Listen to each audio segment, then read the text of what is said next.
I'm watching the channels populate right now. Probably Facebook is up right now. It looks like the YouTubes are still lagging behind a little bit. Black coffee today. And it's good because I'm back on the Pete's, which is, if you don't make it strong, you just make it normal. It doesn't really need sweetener. It's still got a little bit of a bitter hit to it, but the amount of weight I'm losing, I can do without the sweetness in my mouth. You know, when I get on the scale, when I look at myself, when I literally have to go into my stock of clothes, of packaged shirts that I have,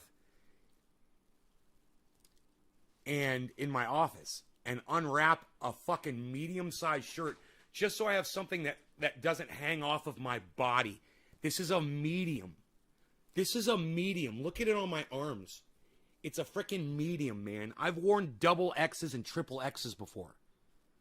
And pretty much filled them out. And now here I am, 170 pounds. I've weighed 235, almost 240 pounds in my life.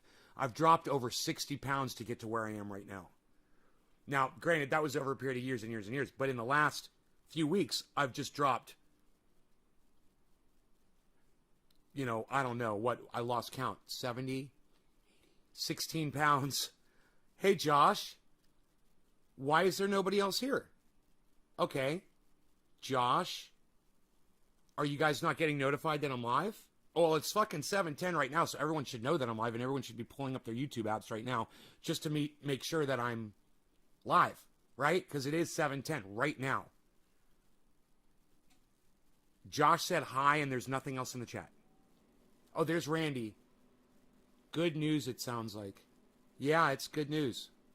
Good news. Waiting for my people to get here, wondering if you guys are getting notified. Well, look, wait. Stop on the fucking dabbing for a second, Josh. Calm down. Did you get notified? I'm trying to fucking talk to you. I don't know if you noticed this or yet. Or not yet. But, did you guys get notified that I was live? Try to talk to me, okay? Are you listening to me? Hey, Debbie. Great job on the way. Thank you, Josh. I'm not smoking until I get some fucking feedback from you guys. You got a notification? Oh, okay. Well, thank you for finally fucking telling me. Great. A minute later. Okay, cool. Great. All right. Well, I guess we can dab. It's always business first, man. Listen, I treat this podcast just like I treat my real life, man. I always take care of what's important first while I'm coherent, before I start partying, before I start putting THC in my brain, getting a little, you know, maybe a little confusion in there, whatever. I take care of everything first while I'm coherent and clear-headed, and you guys should too. When you take care of the business of the podcast right off the bat, you guys communicate with me, tell me what's up, and then as soon as we know everything is running smooth, I got a good connection, I'm not dropping frames, my audio is good, I've got my mics flipped around, and everybody can see everybody, and the chat is on screen, then we go live, you know, then we start doing the show, okay? It's not as soon as I go on here, I want to smoke. As soon as I get on here, I'm not like that. You might be like that, and the sight of me might make you want to smoke, and I totally understand that. I have that effect on people. But at the same time, I've got some important things that I want to discuss, mainly the fact that I weigh 170 pounds. Okay, I weigh 170 pounds. Just want to throw that out there. I never thought I'd say those words, but I weigh 170 pounds. I remember when I thought my target was 175, I was like, man, if I could just get down to 175, I'd be gorgeous. Boy, was I wrong. I need to lose at least 20 more pounds, man. And it's all right here. All of my weight, it's right here on my belly. I got a little bit of fat right here, in this area, and on my back. You were on a show that you thought was live? That's funny. How are you doing this morning? Megsy, I'm doing good. Hey, Nick, what's up? Just check my notices. Got notification later. Huh. Fuck that, Steve.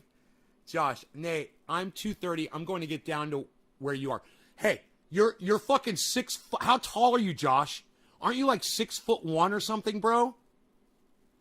You need to check your BMI. You don't need to get down to 155, bro. You probably could get down to like 200. Maybe at your height, you need to check your height and your BMI. Go do it on, just do it on an app on your phone or on Google. Just ask Google what your BMI should be at your height. You're my height? Dude, why did I think you were a giant man? Like Chuckles size. This is Josh, I Like Totals and Tattoos Kelly, right? Why did I think you were like 6'1", bro? From just seeing you on video, I always thought you were like super huge. That is so funny. Well, if you're 5'9", bro, I'm 5'9", and I need to be down to 155 because I'm 170. Okay, look, I'm 170 and I still got this. I'll let it out. I don't mind. Look, I still got this. 170, bro. This is going away. I'm gonna get rid of all of this. I'm gonna get rid of all of that.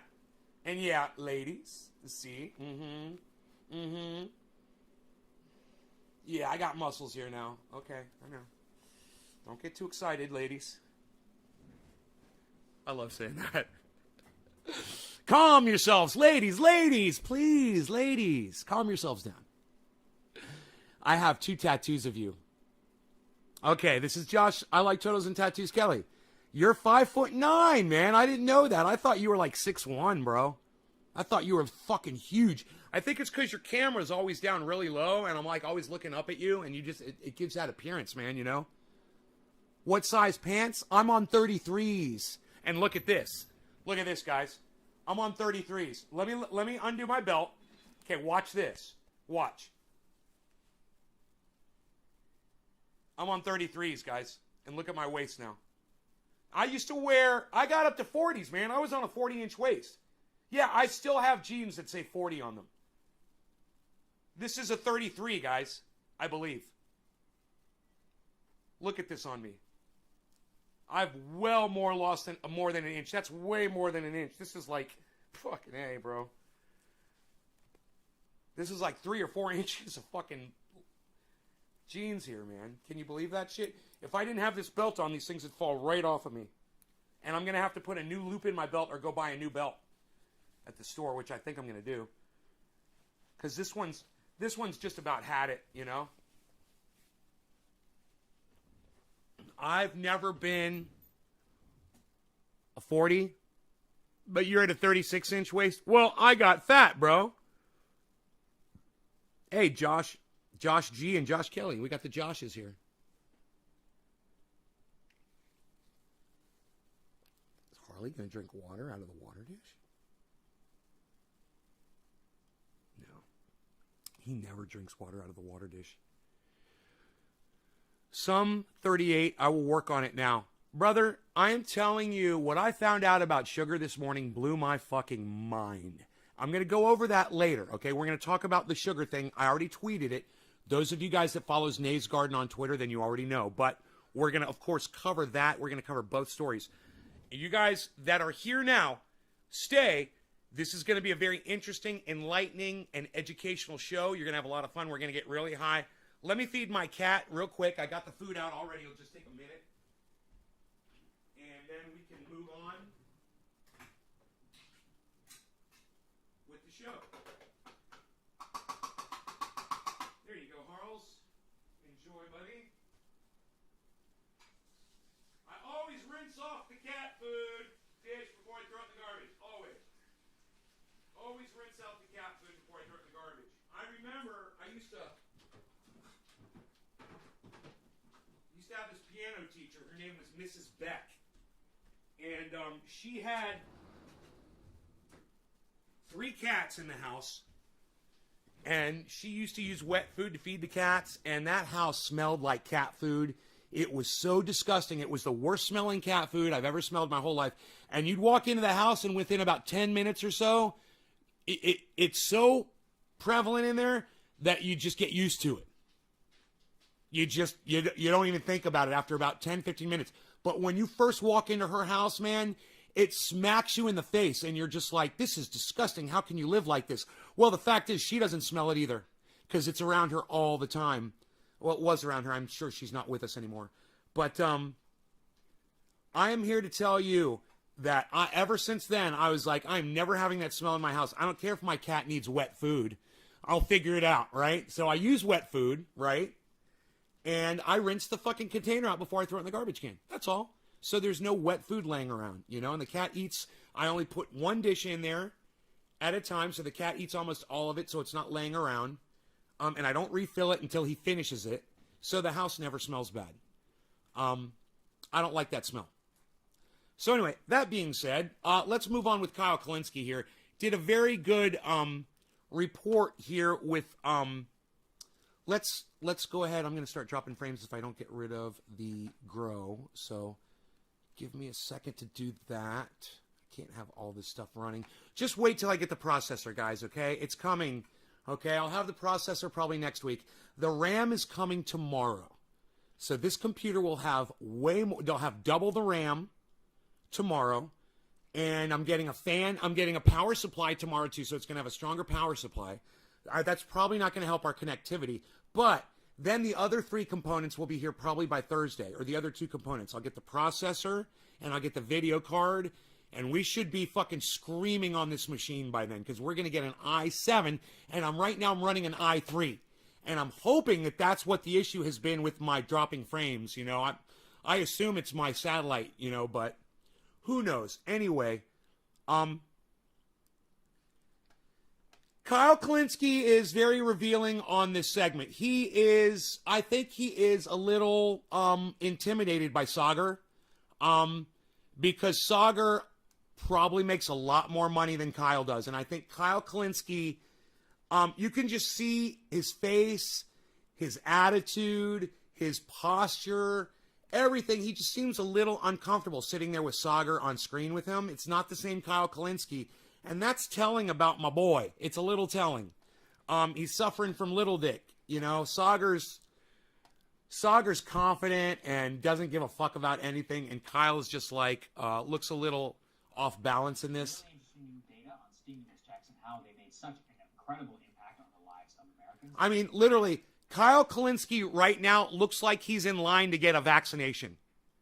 You know, if I'm on breaking points and Saagar and Crystal are about to interview me, dude, I'm going to be sitting there fucking shoulders up, looking right at them, listening to every word. I'm going to be so fucking excited. I'm on goddamn breaking points. Holy shit. My whole attitude would exemplify my respect towards them and my love for them having me on their show. Look at him. He's like, while Saagar's talking, he's like, he's got his little my shit don't stink fucking face on. Yeah, my shit don't stink ever. Perfect person to come here and talk about it. Indeed, a young up-and-comer. And look, he won't even, they're talking to him, they're addressing him, they're looking right at him, and he's not even making eye contact with them, like he feels like he's above them.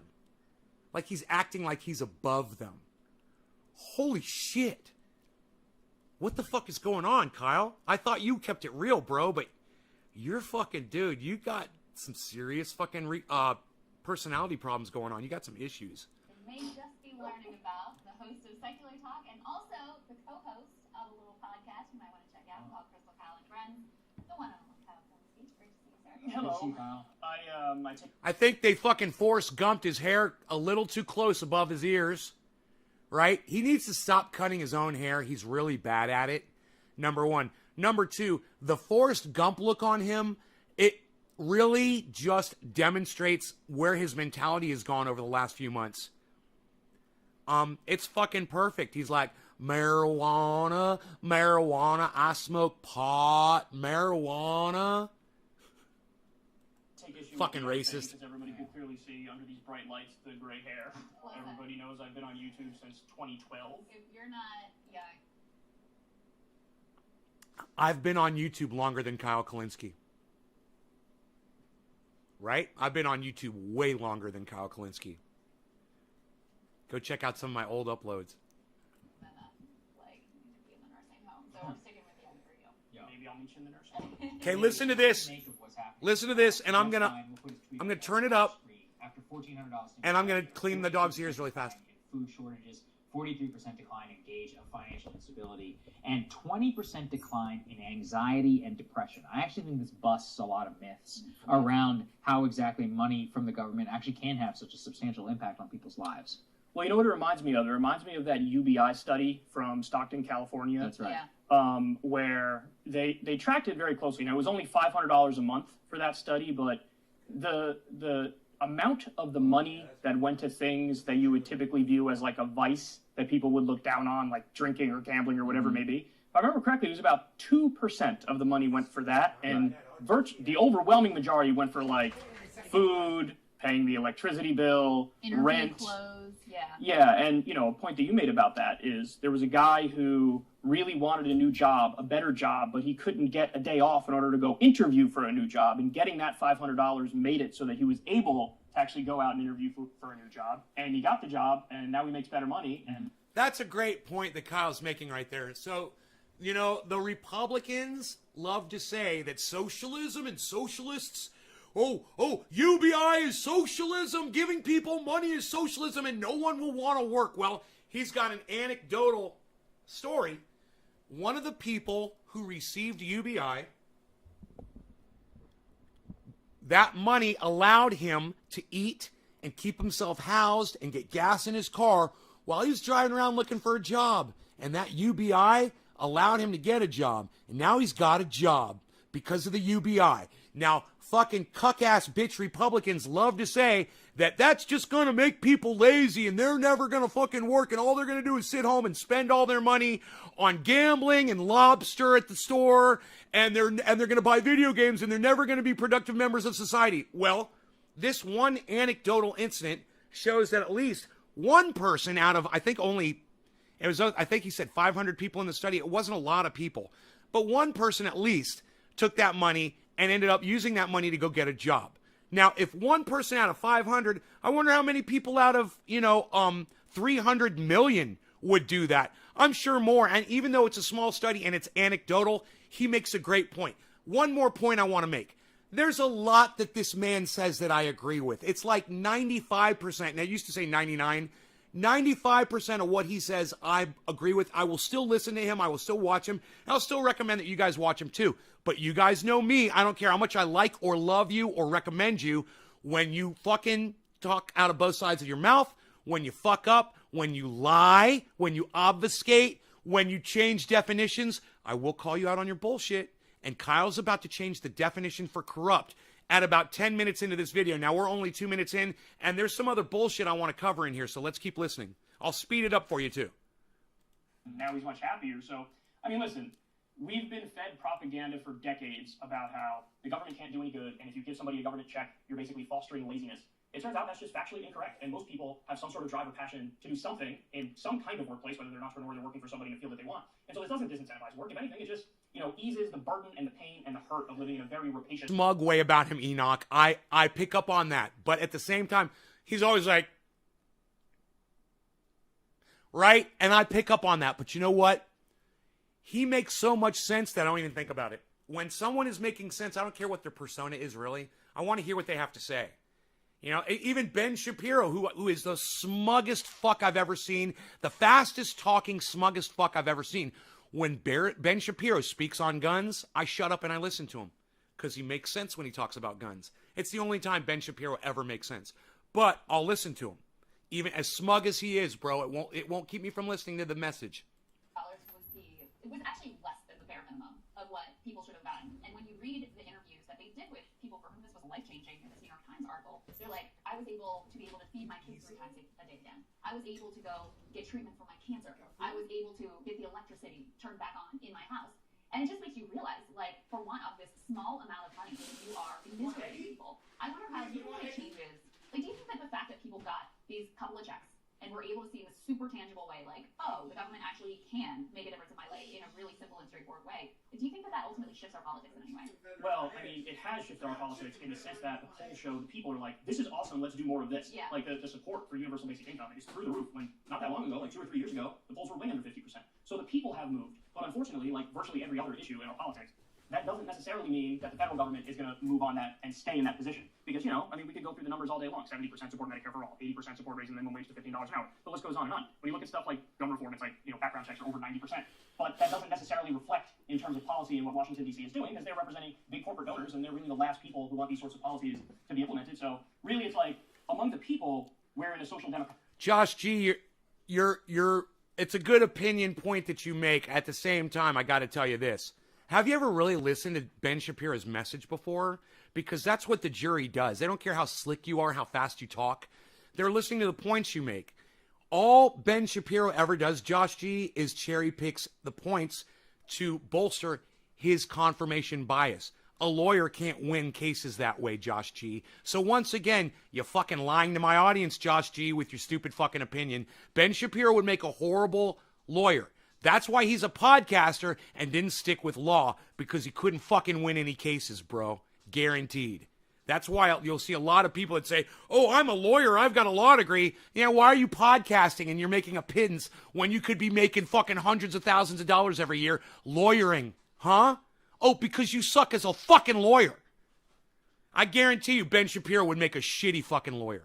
You know, why? Because he's not a facts guy, he's a cherry picker. And that doesn't make a good lawyer, man. A good lawyer finds the facts that actually make a difference, not things that he thinks people are going to fucking, you know, sheep in on. 12 jurors, man, they've got to talk to each other. You know, they're bouncing shit off each other. They're calling each other on their bullshit. So it's really hard when somebody thinks, oh, but did you hear how fast he was talking? He was so slick, and did you see that yarmulke on his head? He respects God. He believes in God and respects God. He'd make a great lawyer. Era. We're in a post-Reagan Please. era. But in terms of the way that they're governing in D.C., we're still largely in that Reagan era, although there are little derivatives here and there out of sheer necessity because of a pandemic. Josh, you're wrong all the time, but you know what? I really like that you're here, and I'm starting to like your little interjections, and I'll tell you why. Because it gives me a chance to pontificate, bro. And what was effectively The problem I see is that right now there are two ways to look at what happened with COVID. There was, in the beginning, an era of transformative change, which is that Trump could have completely remade American society. He could have made this the populist era. He could have redistributed cash. She's so beautiful. Dude, I just can't stop looking at Crystal, man. She's just so natural and so smart and so fucking awesome. Oh, I love her. Rebuilding a national project. He chose the complete opposite. We entered a more libertarian politics. And Biden explicitly came in with going back to normal, which actually rejects cash politics. And of course, he... And she loves Sagar. Look at the way she watches him while he talks. She fucking loves her little Sagar. It's almost like he's her son, you know? And she's like, look at him like she look like my mom looks at me when I'm talking. Ah! I love it. You're fueling me up. Thank you, Josh. Don't ever do it intentionally. Don't ever do it intentionally, okay? Never try to fuel me up intentionally. Don't ever try to fucking manipulate this show. I will fucking block you immediately. I do it to people all the time. You know, if somebody comes in here and they say something, and I go off on it, and I correct them or whatever, and blah, blah, and then they go, oh, ha, ha, ha, I was lying. I was just trying to get a reaction out of you, and it worked, and blah, blah, blah. I was like, good, now you did get a reaction out of me. Now you're blocked. Go fuck yourself. Your mom's a cunt, your dad's a cunt, your children are cunts, your entire bloodline's a cunt. Now, tell your ancestors they're cunts too. Oh, they're all fucking dead and they deserve to be. Now, go fuck off, you stupid cunt. That's usually the kind of, response I'll get when someone tries to manipulate me on this podcast, because that is definitely not why I'm here. I'm not here so you can manipulate me. It's easy to manipulate me. Yeah, I'm going to go off on shit. It doesn't show much skill on your part. You know, I could go do that to any fucking podcaster. But I choose not to because I enjoy the content usually without my own, dicking with it. Did, embrace it in the beginning. But Josh, I'm not coming down on you. So that is really where I wonder how you see it. I already see a return to 1990s politics, which is that I don't think... Hi, Karen. ...a bank again in the next 10 years. Simply because, and I actually see this amongst some of my more Republican friends will often point to this, which is that working class white men, GOP bait.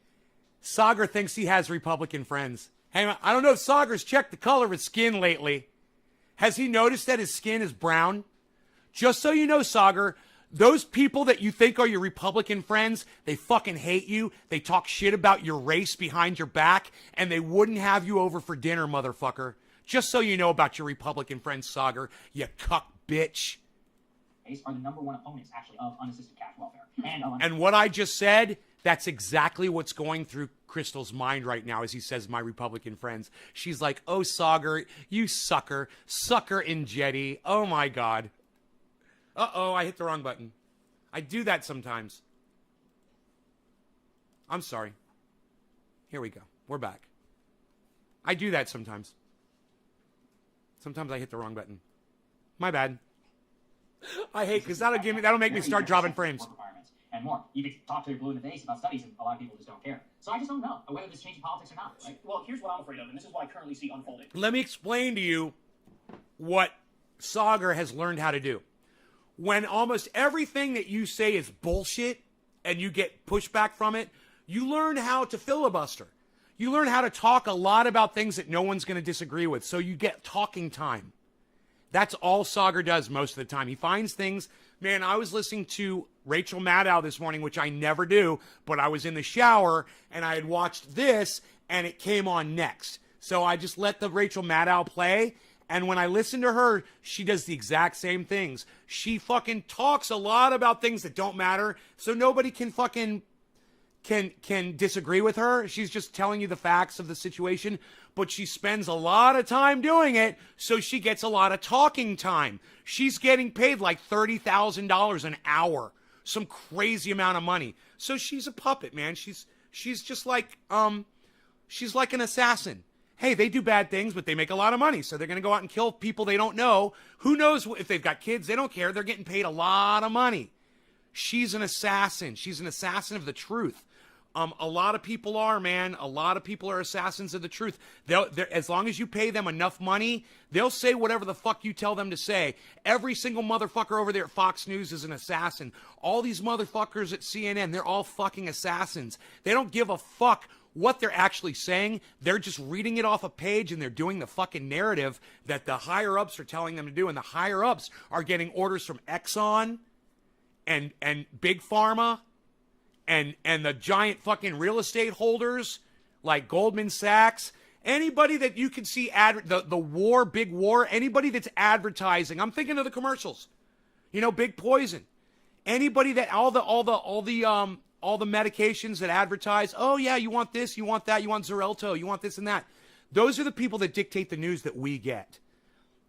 That's been proven time and time and time again. We're never getting the information that we should be getting. That is why I always recommend that you listen to Breaking Points, Kyle Kullinski, Jimmy Dore, Ben fucking Shapiro. You want to watch those fucking righties, you know, if you trust that shit, go right ahead, but get your news off of the mainstream media. And every once in a while, tune into mainstream media too, as I do. And learn to tell the difference. Learn to look at people and know when they're fucking lying to you. Listen to them and look at their words and listen to the strength of their voice. Look at their physicality and see if their posture is straight. See if they're slouching off a little bit. Learn body language, man. Learn eye contact. Learn all of these things, and you'll learn them just by watching people that are lying to you all the time. And remember what they looked like when they were lying to you. You'll be able to apply that in the future. Okay? So just pay attention, man, and you guys will be able to pull that shit apart. And it is important. You know why some of this shit's important right here? Because the news that I bring to you guys, a lot of it comes from these three people. You need to know when these motherfuckers are slipping. And I know when they're slipping. Trust me, I know when they're slipping. I know when they're playing narrative. I know when they're obfuscating and they're not giving you all the facts. I know when they're fucking cherry picking. And I know when they're being racist cunts. And they want to ignore people like me that tell them that the word marijuana is racist. But that's okay. We're going to get into that in a minute. What I'm afraid of is now the rhetoric in D.C. is going to catch up to the polling data and the people. Where now politicians will go out there and talk about how, hey, I'm helping you out. Hey, I expanded the child tax credit. Hey, I wanted to cut you a stimulus check. Hey, I wanted to give you this sort of money and that sort of money. So the rhetoric is going to catch up. In the same way that the rhetoric of like the left is winning is catching up and Biden's the new FDR is catching up. So they're now changing the narrative in terms of how this stuff is discussed. But again, substantively, not much is changing. So now the trick is like, just believe our words about how left we are and about how much we're helping you and about how much cash we're going out. But in terms of our actions, it's going to lag way behind. And this is sort of a way, especially with left Congress people, to sort of like pat them on the back and be like, you guys are doing a great job. I hope you know how much you're influencing President Biden. I mean, he's Hey, Josh, I like Totals and Tattoos. Kelly, are you still here? totally bending to your will in every way. And then, of course, it's just status quo business. Why, you Beaslin? Look at all those flames. I love candles and flames together. That's my new favorite. As usual, and these people can't wait to have their ego stroke. So the second they get their ego stroke, they forget how to fight. You better watch that shit, Enoch. You keep doing that in the live stream. I'm gonna grab my guitar and start playing it, bro. You better be careful. For any of these things. So it's actually the worst of all worlds. Because Reaganomics continues, but you have the rhetoric Okay, you're still here. sounding Good. more progressive, and people sort of being deluded into the idea that I wanted to make sure that I wasn't boring you with all this information and news. That's why I asked. we've already won a lot of these left-wing battles, even though the main ones are nowhere to be seen. Well, so how do you reflect on, as one of the founders of the Justice Democrats, you know, the people who have been elected as part of that movement to, you know, challenge the Democratic establishment? Hey, Lest. In the Biden era, certainly, especially, I think this Good is morning, the Dom. one that was most disheartening to me, like with the Thank Capitol. you for the 3, bro. Providing the votes to serve power and serve the Democratic establishment. Oh, look. agenda. isn't just... I have a feeling that I've skipped over people this morning because this is what happens when I'm talking. So let me go back. And if you guys are in here and I've missed you, I apologize. I want to say hello to each and every one of you. Josh, Randy, Alex Cerna, hello. Debbie, four-name girl, Alex. I got notified. He said Karen, Megsy, Randy, Steve Running, hello. Ty online, I didn't say hello to you. Hello, Ty. Alan Bluedorn, I didn't say hello to you. Hello. Karen, Megsy, Nick, Josh, Nick, Steven, Josh, Enoch, Josh. Heavy P, you're 6'3", 260? Fucking trendy Marines, bro. I love it. Heavy P, you're my friend, bro, right? 6'3", 260. Yeah, Heavy P might be knocking on y'all's door. Just be cool. Dropped 143. Steven Running, you've lost 143 pounds? Or you're down to 143? Yes, Nay, I have 2 tattoos. Josh, Randy, Megsy, Josh, Nick Brown, 6 feet tall, weigh 150. I'm a damn stick. Nick, what's up, buddy? Hash, what's up, buddy? Why you beasling? Welcome to the 225 club. Hash, how tall are you? Oh my God, you weigh 225, bro? We're fixing you, bro. You're my new project. All right, because you and I are supposed to be twins, and I weigh 170 and you weigh 225. How fucking tall are you, bro? We're getting on that right now. Shane, what's up? Oh yeah, you will see a crazy improvement from I3 to I7. I can't wait. I spy a beazle. Hey, you want to see the beazle? Why you beazling, beazle? Why you my beazle? Why you beazling, beazle? I love you. I know I'm talking to the people. I'm talking to the people about you. He's like, Daddy acts weird when he sits at that table and those computer screens are on. He has no idea why. He's like, what is Daddy doing up there? He's like, he's acting all weird when he does that. It's like he's a totally different person. I don't even know who that guy is. That's not my daddy. That's another person. I love my beazle. I love you so much. I gotta give you a kissy. Hey, get kissy. He's like, no kissy. Can I get kissy?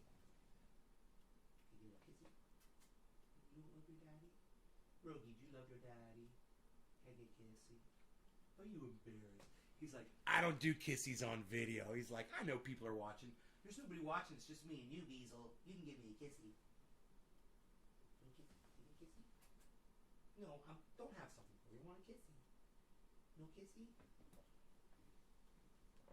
Yeah, like every time I get close to him, his head goes like this. He gets away from me. I fucking love him. Oh, he reminds me of me when I was a little kid. My cousin Mark had a beard, tried to kiss me, and I'd like get away from him. I'd be, no! I'd start crying because his beard scared me. Yeah, I was scared of beards when I was a little kid. Well, my cousin Mark's beard I was scared of. For some reason. And no one ever knew why, and I don't know why either. You know, I can't really remember what was going through my head. After military, I joined Enoch, why you beasling? I was 150 whole my life after military, 200, 225 club. Hash, cheers, Enoch. God, in the military, you gained weight. You'd think you'd lose it, right? I could smell that crap pile from Kyle. Which guy was the UFO interviewer? The guy we don't like? Which guy was the UFO interviewer? The guy we don't like, lol. You guys are so funny. The guy we don't like. I love you guys. Are so fucking team players. I fucking love it. We don't like. The guy we don't like. He's almost pulling a Britney Spears with that hair. Kyle is. Fact enough, because I got notified for Facebook, not any YouTube. Megze. Good morning, Mike Carter. Mike Carter. Enoch, I hate the way that dude talks. Face you want to punch, right? We saw that. I'm glad I caught up on the chat. I missed a lot of your chats, and I apologize, guys. I hope nobody left because I didn't read your chat yet. I just love your opinions. Thanks, Josh G. Good. Well, you can ask me a question anytime. Just keep it real with me so I can keep it real with you. That's all I ask. Josh, Dom, Randy, Lest, Enoch. With a good time, you know I love when you jam out. Aw, thanks, brother. Hey. Sean McGahee, I lost 45 pounds. I got divorced. Lol. Good morning, Dom, Randy, Enoch. Oh, look at that bobblehead. Okay, we're all caught up. Heavy P gave me a 3.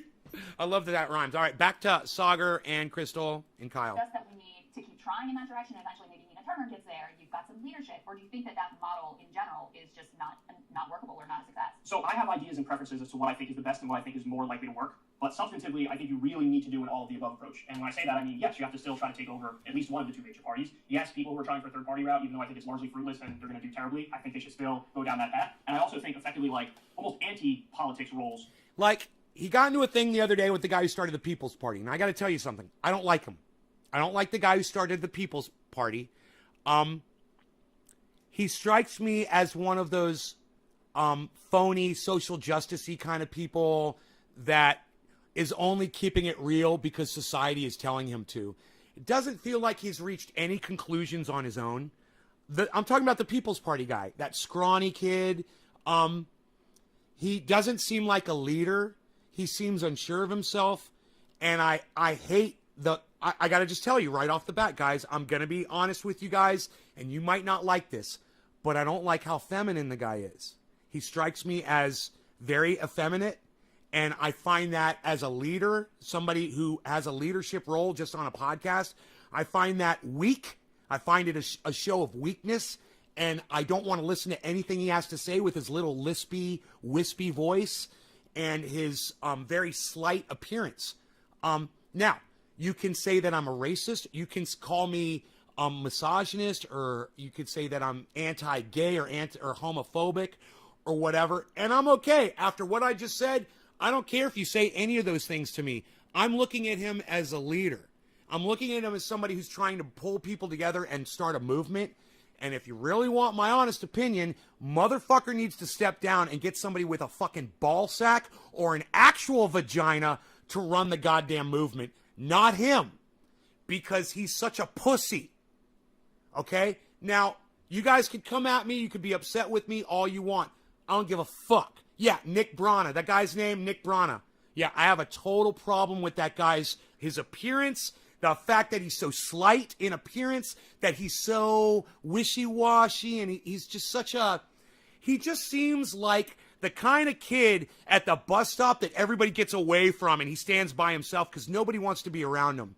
He just strikes me as that kind of a person, man. You know, he has no,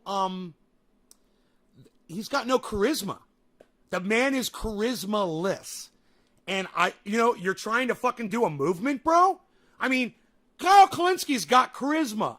You know, even Sagar has fucking charisma, bro. You know, Crystal has charisma. She's got charisma all over her. I can't take my eyes off of her. Whether she's just sitting there with her fucking perfect posture, you know, and her fucking badass goddamn guns. That inspired me to get guns. I saw Crystal's arms and I went like this one day and I go, dude, my arms have to be bigger than Crystal's. You know, my arms have to be bigger than Crystal's. I need to start doing something.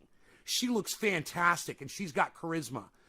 You know, Nick Brana, dude, you're a fucking pussy and you shouldn't be. And you want to know why your movement is failing? A lot of it has to do with you because you're not going to bring in people like me. You know, you're not going to bring in people that look at your appearance and are not impressed. You know, start working out, bro.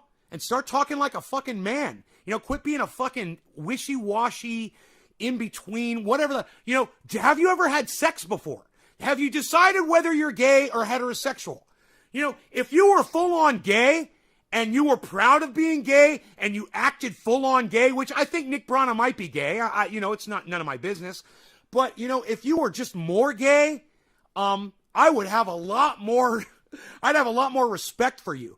But I think you're kind of playing that sexuality game, you know, that kind of hard to figure out what you are. You want to be, on one day you want to be more like a feminine, on another day you want to be more male. Are you one of those people? You're gender fluid. Is that what you are?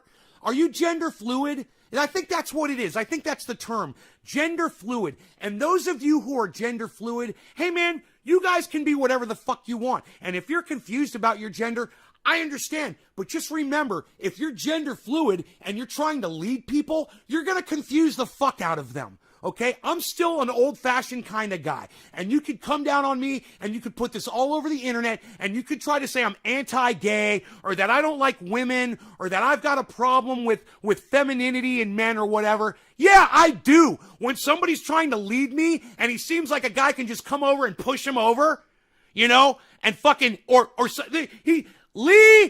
this guy, what's his name again? Nick Brana reminds me of the kind of guy at the bus stop that another kid gets behind him and gets on the ground on all fours and another kid gets in front of him and pushes him over the other guy. That's the kind of guy Nick Brana reminds me of.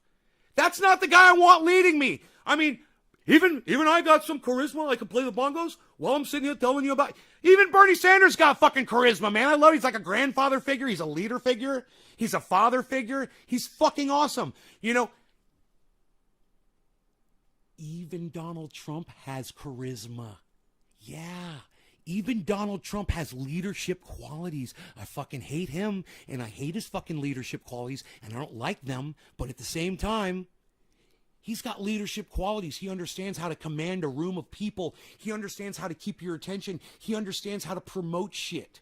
Nick Brana couldn't promote the fucking, the greatest show on earth. He wouldn't know how to do it. He couldn't promote fucking, you know, the UFOs are landing tomorrow. They've come to me and they've told me about it. Nick Brana wouldn't know how to promote anything. You know, I've got a serious problem with the leader of that movement. And if he got knocked down and it got taken over by somebody with some balls, they'd have more of my support. But at the same time, I can't be too excited about something that I don't fully believe in. Kyle Kullinski, and I know this was a long walk, and I'm sorry, but this is the point.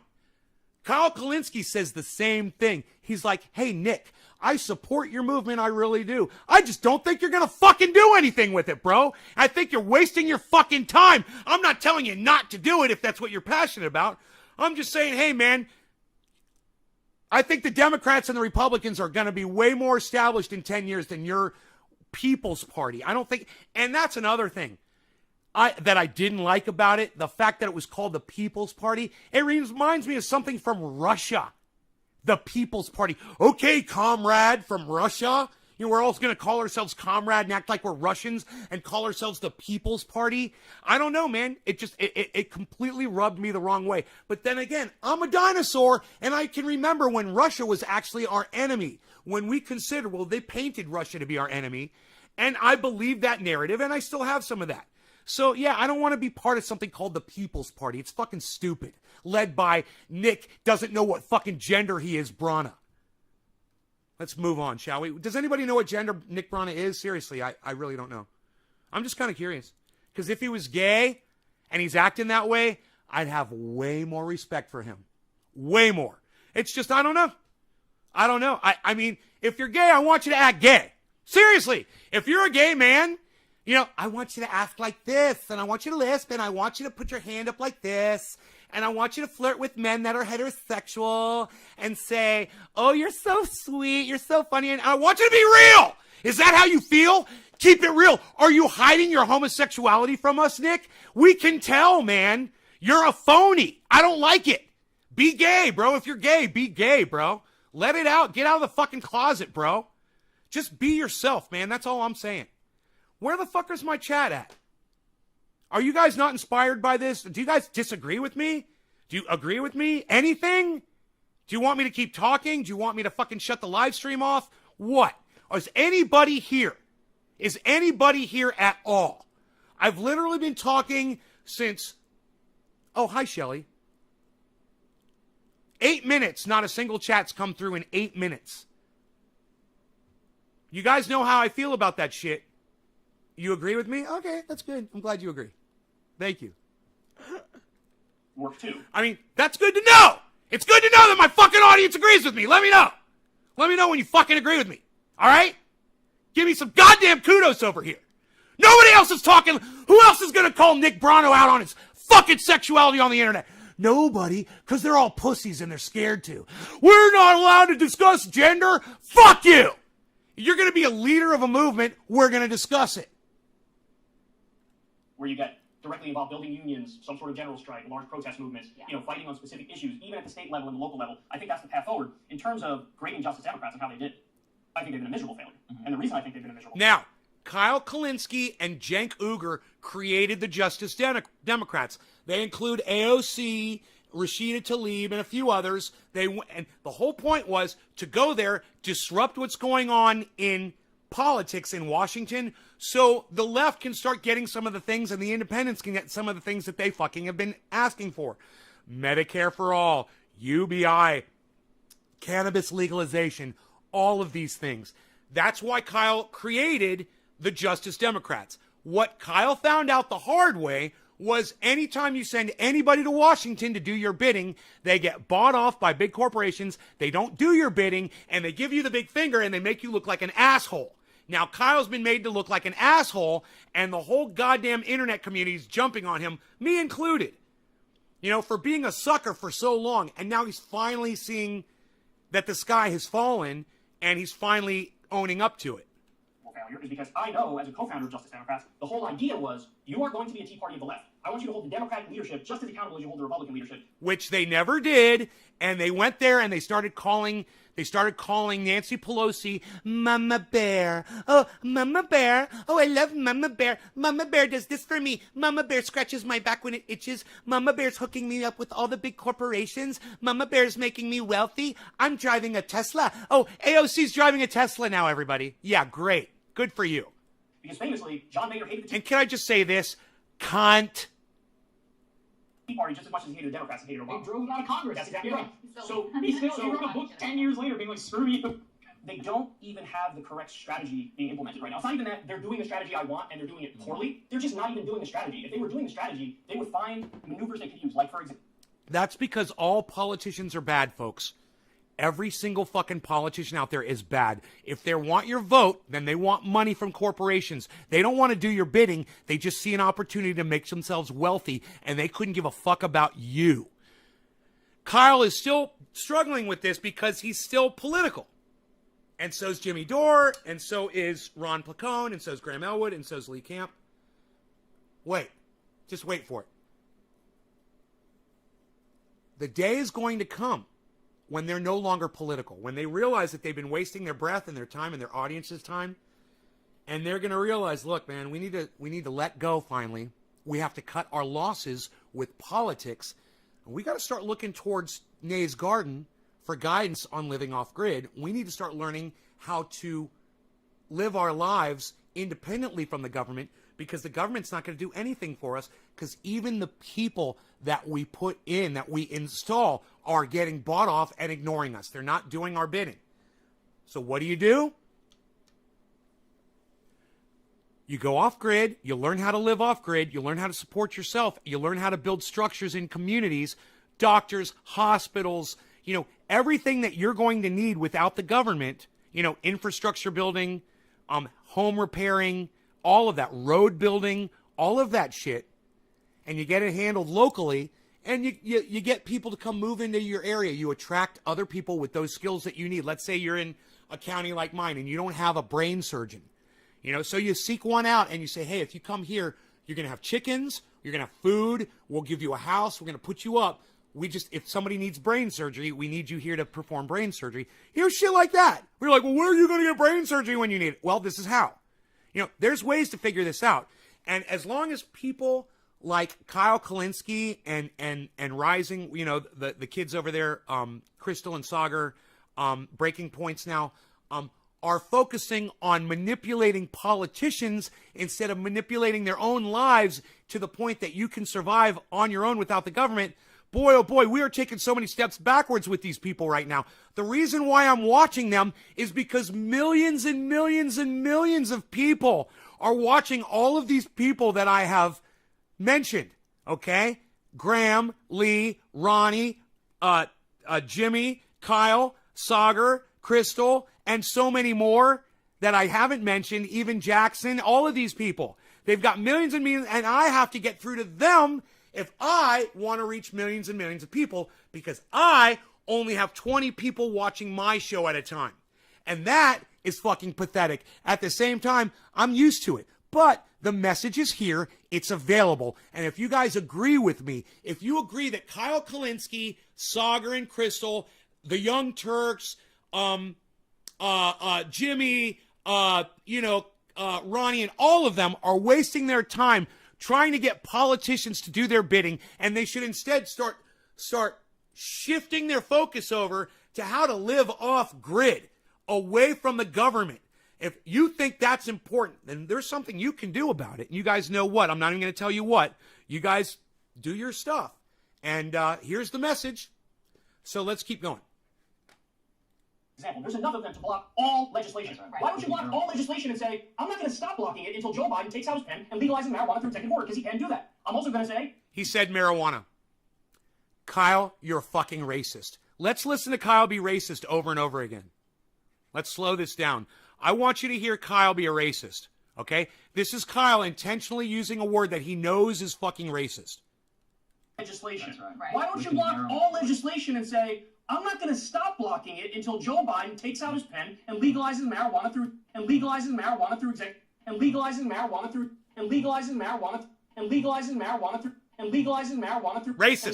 marijuana. Racist. And legalizing marijuana. Racist. And legalizing marijuana. Racist. And legalizing marijuana. Racist. And legalizing marijuana. Racist. You're a fucking racist, Kyle. Everybody knows that the word marijuana was made up by William Randolph Hearst, okay? Somebody made up the N-word too, Kyle, okay? They both have an origin. Just because the words have an origin doesn't mean that they're not fucking racist. You idiot. You fucking knowing racist. You are intentionally using the word marijuana, and I've told you 1,000,000 times that that word is fucking racist, and so are you, you fucking Nazi. Kyle is a fucking racist. That's why he's got his little Nazi fucking haircut, and that's why he refuses to use the word cannabis, because Kyle Kullinski is a fucking racist, and he's racist against Hispanics. Just so you all know, Kyle Kullinski is a fucking racist. Let's keep moving on here. Not through executive order, because he can do that. I'm also going to say, you have to at least eliminate $50,000 worth of student debt. In reality, you should do all of it, but he has the legal authority to do it. Kyle, why don't you, anytime you have to talk about African Americans or black people, why don't you just use the N-word, Kyle? Huh? Isn't that weird? You won't use the N-word to refer to black people, but you'll use the M-word to refer to cannabis? Wow, you're a fucking racist cunt. Wow. You can't correct that one word in your speech, Kyle? Really? You have to keep it racist? Wow, you're so fucking offensive. Through executive You are so fucking detrimental to the cannabis fucking movement. order. So if you really want to play the kind of politics that I'm in favor of, that's what you fucking do.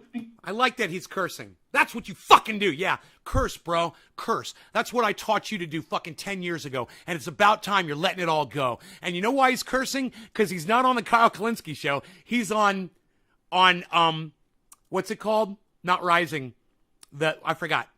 Breaking Points. He's on Breaking Points. So while he's on Breaking Points, he can say fucking, it's great. He's cursing on Secular Talk too. And I love it. Serious Boris says, hey boy, who are you? I am Trendy Nay. I started a cannabis-based show on YouTube about 10 years ago or so. Started going live probably about 6 or 7 years ago, 3 times a day. I've been doing that ever since. I am one of the most well-known cannabis YouTubers in the world.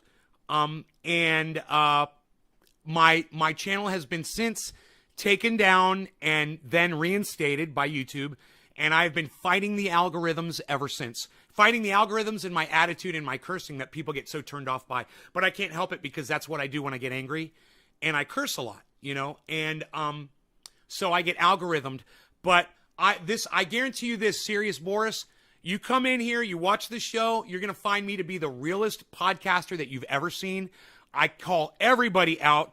And I also support a lot of people politically, socially, environmentally, as far as cannabis is related, medically. I teach people how to lose weight. I teach people about cryptocurrency. We talk about so many different things on here. So that's who I am, Serious Boris. I hope that helps you. Welcome to the show.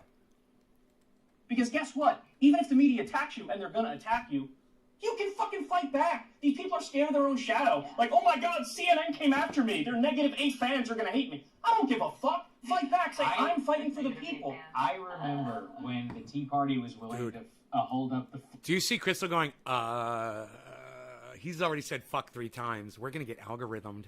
That's what she's thinking right now. He is here and he's destroying our podcast. Full faith and credit of the United States. Yeah. That's over, like, literally, like a moderate increase. I don't know what kind of coffee he's drinking, but I want some. Though, is that? Do you think that that's like inevitable? Are these personal failings specific to these individual lawmakers? Is cannabis a catalyst? Okay, Google. I don't have my Google on. I don't know if cannabis is a catalyst. You know, a catalyst is something in chemistry that encourages chemical reaction.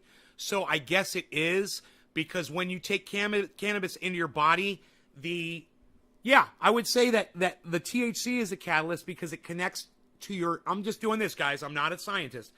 But when your THC connects with your THC receptors that are on the cells, there's a chemical reaction, and it makes your pain go away. So I would say that, yeah, THC is a catalyst.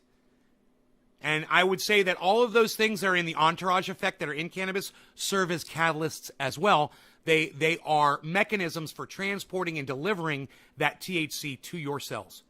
Yeah, cannabis is a catalyst. 100% now. I'm 100% sure. Makers, or is this just like the system is always going to create this? You use it as a catalyst in food products.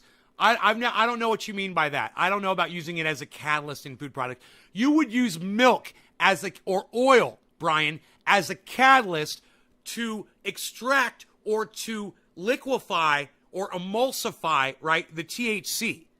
But the THC itself, while you're cooking, isn't the catalyst. The milk and the oil is the catalyst. Do you understand that? Brian, I don't think you know what a catalyst is. I think you're misunderstanding what a catalyst is. Outcome for the lab. That's a great Not in cooking. On the cellular level in your body, yes. Cooking, no. I don't think cannabis is a catalyst. question. So it's both. It's both things. I think there are both individual failings, and I think it's systemic as well. Where I differ from some of my lefty friends. And Brian, I really hate when people say things in my live stream like they're fact, like you're stating shit like you're fact.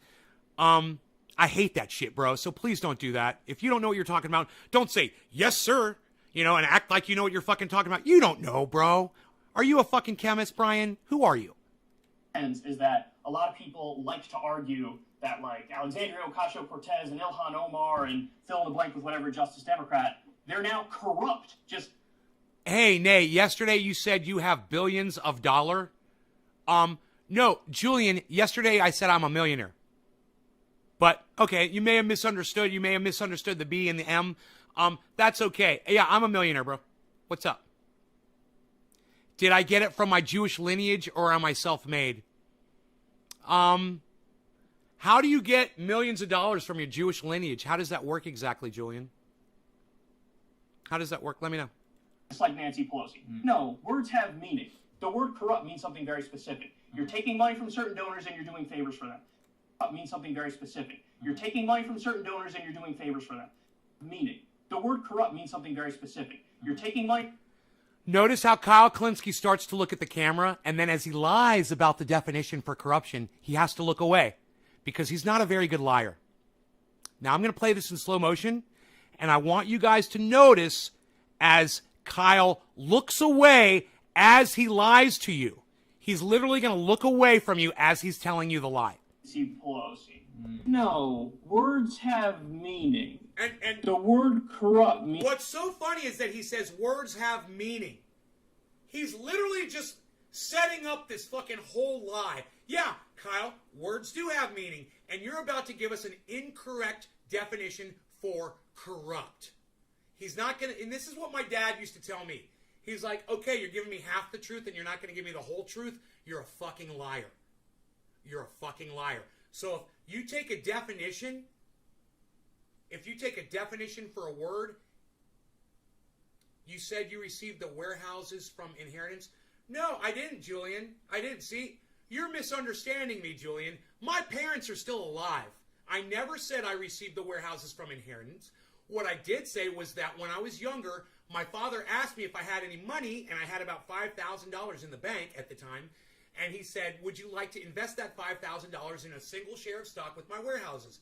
And I would buy more shares and more shares and more shares. And today I'm a millionaire, and you're fucking poor, and you hate it, and you can't handle it. And the fact that I'm a millionaire makes your penis feel that big, because it probably already is. Goodbye. Let's keep going, because this is fucking classic right here. Means something very specific. Yeah, words mean something very specific. So I'm going to go ahead and risk the whole show here to bring up my stupid fucking phone. And I'm going to let you hear the full definition of corrupt that Kyle Kullinski won't give you, because it defines his behaviors over the last month or so. So he won't give you the full definition. Kyle Kullinski is like Donald Trump. Climate change, it's a Chinese hoax. You know, he thinks that if he changes the definition or the meaning of something, that the whole world's going to believe it. And if he repeats this fake definition of corruption, then you're going to assume that Kyle Kullinski isn't fucking corrupt. But he is! All right, here we go. Let me see how long it takes me to log into my phone. Oh, this time it worked. Okay, good. All right. Okay, Google. Corrupt definition.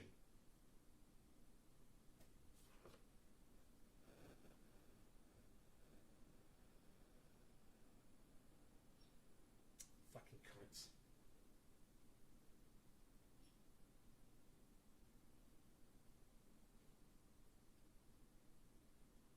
Okay, Google. Corrupt definition.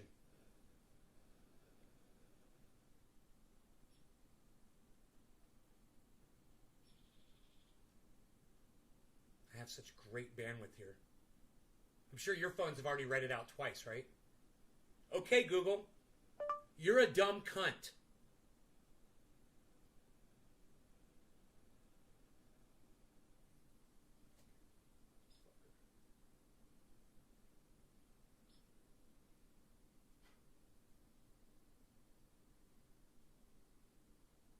Okay, Google. Suck my dick. Can't reach Google at the moment. Huh, I wonder why.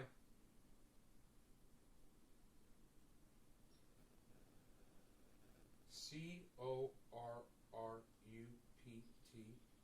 deaf.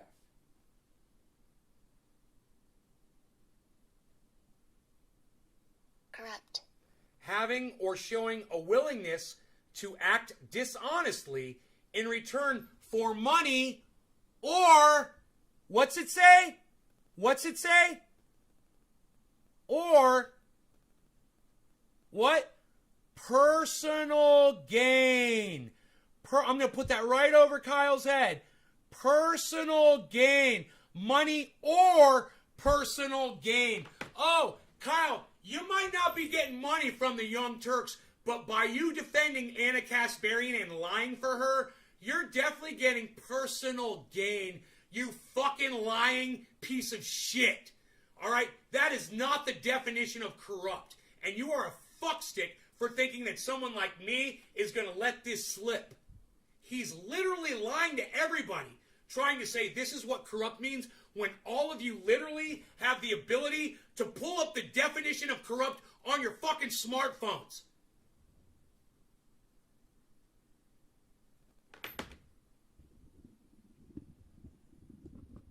I think I made my point. But at the same time, I want to hear what you guys have to say about it. What do you think about Kyle Kullinski acting like Donald Trump, making up his own definitions for words? How do you guys feel about that? The guy that I'm always telling you that I love and you should always watch his channel because he keeps it real. And now he's telling you that corrupt means, oh, you're accepting money for lying for somebody. Oh, you're accepting money. That's what corrupt means? Oh, what about personal gain? You're taking money from certain donors and you're doing favors for them. Corrupt, just like Nancy Pelosi. No, words have meaning, just like Nancy Pelosi. No, words have meaning. No, words have meaning. No, words have meaning. Words have meaning. Words have meaning. Words have meaning. Words have meaning. Words have meaning. And that's why Kyle Kullinski should look up the definition for the word corrupt. Because then he's going to find out the meaning for corrupt means not only accepting money, but as well as personal gain. And when you're sitting here saying that Jimmy Dore, who you don't get any real personal gain from, right, is guilty of sexually harassing Anna Kasparian, who was sexually harassing Jimmy, and Jimmy was only saying, hey, you're sexually harassing me, you fucking dumb cunt.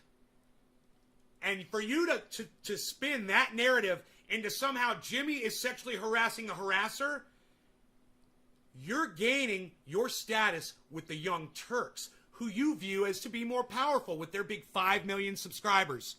They got 5 million subscribers to Jimmy Dore's 1 million. So you're going to go with the 5 million because you're corrupt, Kyle Kullinski. Hey, Kyle Kullinski, guess what? You're corrupt. You're literally lying for personal gain. That's corrupt, and you're it. The word corrupt means something very specific. Yes, it does. You're taking money from certain donors. Or you're receiving personal gain. You're leaving that off. And you're doing favors for them. Which is exactly what you're doing when you try to say that Anna Kasparian is somehow a victim of being slut-shamed by Jimmy Dore. Bullshit. She already was a slut, number one. Number two, she was sexually harassing Jimmy. Number three, all he did was point out the facts that she was sexually harassing him. That's what corrupt means. They're not doing that. They're not corrupt. They're just simply not the same as Nancy Pelosi. So aren't they receiving personal gain, Kyle? Now we're talking about the squad. So it's interesting. We're talking about Kyle. He's talking about the squad. Now we're going to talk about the squad. The squad's not corrupt? Really? Then why wouldn't they be doing your bidding, Kyle? They must be getting something for what they're doing, right? Because they went there under the whole task. Their whole mission was to do what you said that they were going to do. So now that they're not doing that, they're not doing their job, which is why they were sent there, why you got everybody to vote for them and got them installed in office. And instead, they're just going along with the flow. I wonder why that is.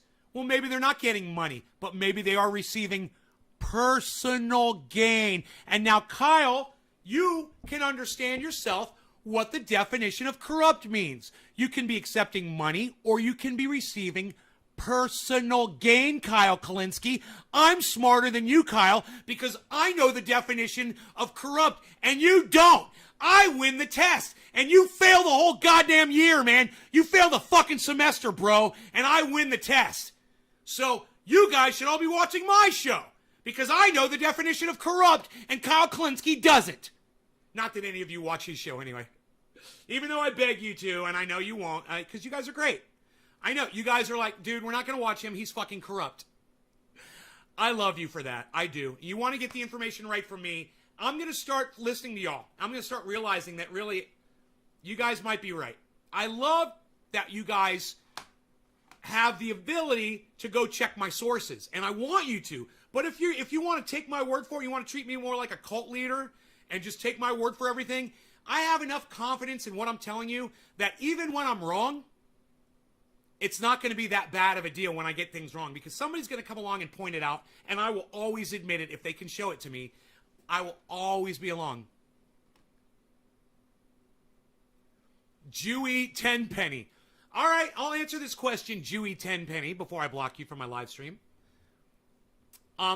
Nay, you said your father gave you a share of the warehouses. No, I never said that. I love how this guy puts words in my mouth. No, he didn't give them to me. I bought a share for $5,000, which is what I just told you. And you want to know where my father got them? Okay, that's easy. My father used to own a company. It was called the Orlando Chair Corporation. And they did really well, and they made a lot of money doing that. And after a while, they decided to switch over to another business. So my father took the capital that he had in Orlando Chair. He went to a bank and got a loan, right? And then secured a mortgage on some property. and he paid some contractors to build actually the first warehouse. He didn't have to get contractors. He got a mortgage and he purchased an already built warehouse from another company. That's how people, no, not a Jewish loan, from a bank, Jewy. All right, now enjoy your block. Now go fuck off. We're going to go back into art. This is great. I love this because it gives me a chance to brag about my family business. I would never bring this shit up if some little troll cunt wasn't coming in here and asking me questions. So thank you. I will gladly brag all day about my family business, bro. So try to troll me some more, man. You're just making me happy. And you know what else? I'm glad we're doing it during this segment because this segment's probably going to get watched a little bit more. So the fact that I get to brag about my family finances to respond to some little troll bitch is just making me happier. So go ahead. Let me brag about it some more, motherfucker. Go ahead. People are just going to love that information. How did this guy get money? I'll tell you how. Oh, that's cool, man. Thanks for keeping it real. I was wondering that. Anytime. No big deal. How many millionaires will tell you how they made their money? Let me know. Let me know when you find that. Let me know when you find that. And you don't have to pay some millionaire for his course on how to be a millionaire. I'll literally just tell you right to your fucking face. Why? Because I'm keeping it real. I'm not trying to fucking make a profit off of, you know, my wealth or a profit off of anything that I have to offer. I never am. Why should I? I don't need to. I make plenty of money off my warehouses. Lots. You're fucking factually wrong if you make that case. But they do have DC brain, which is basically a rotten brain where you get there and you're involved in the culture, you're surrounded by these people. Right. And Kyle, why couldn't you have had the foresight like I had that was exactly what was going to happen to all of those people that you sent to Washington? As you are painful to listen to, well, Adam Taylor, allow me to remove your pain. There you go. Pain-free. That's what I do, man. I take people's pain away all day. Wasn't that great, man? Go watch some Kyle Kullinski, bro. Have a nice life. These are people you fucking eat lunch with and see every day, and you learn their personal Thank stories. you, Karen. And so now, Karen says, Nay, you always keep it real. That's what I love about your show. Thank you, Karen. Thank you. group thing takes over. And you don't want to be the sore thumb that sticks out. You don't want to be the sore thumb that sticks out, because guess what? If you do the sort of grandstanding, fighting politics that I want you to do, everybody's going to fucking hate you. Everybody in D.C. is going to hate you. Everybody in the media is going to hate you. It's a lonely fucking world. So guess what? That's where the individual failing comes in, because even though it's really hard and you're really pushed in the direction of don't do anything, don't rock the boat, that's why we sent you there. So you have to stand up and fight. No, they don't have to stand up and fight, Kyle. All they have to do is say, thank you, Kyle Kullinski, for putting me in here. And now I'm going to take all the money and I'm going to drive a fucking Tesla, and I'm going to have the fancy fucking purse that I walk around with on my shoulder, the expensive Gucci shoes. That's AOC now. She's a money hoe now, bro. She's a high-paid hoe. She's a high-class hoe, bro. And you're her pimp. You're her pimp, Kyle. How does it feel, motherfucker? Boy, are you a sucker. Think of all the time and energy and effort you put into all that squad, bro. You got cucked like a bitch. And now they're fucking you up your ass and making you watch. You have to be willing to be hated by all of them. I will just say again, the Tea Party didn't give a shit, and they were fine. Yeah. You remember Joe Wilson, the guy who shouted, "You lie," at Obama? Yeah. He made $1 million in a single day. So politically, this strategy works. You just have to be willing to fight for something. So anyways, Kyle, we really appreciate you joining us, man. I think Okay, we've got more than this. So stick around for the next segment, all right?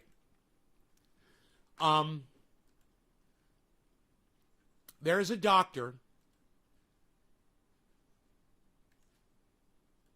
There's a doctor that I found on YouTube. It came up because I was in the shower and it was on autoplay. What? That's weird.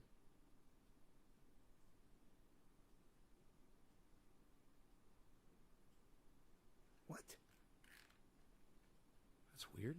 Twitter looks weird.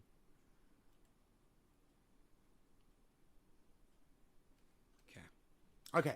So, This is a video I saw. It was about deadly black fungus in India, and it's from COVID. So he's got some tips that you guys should all be listening to. I put it on Twitter. If you follow Nays Garden on Twitter, then you already saw this video. If you do not follow Nays Garden on Twitter, you're missing out on the primer for this show that'll get you ready. And if you watch those, you'll be like, I wonder what Nay thinks about this. It's cool. So make sure to follow Nays Garden on Twitter, support it, and give me as much retweeting and liking and commenting as you guys can muster up. And I'll keep doing the show for you and bringing you the true spin on what you need to know. What is black fungus? What types of infection does it cause? How's it associated with COVID?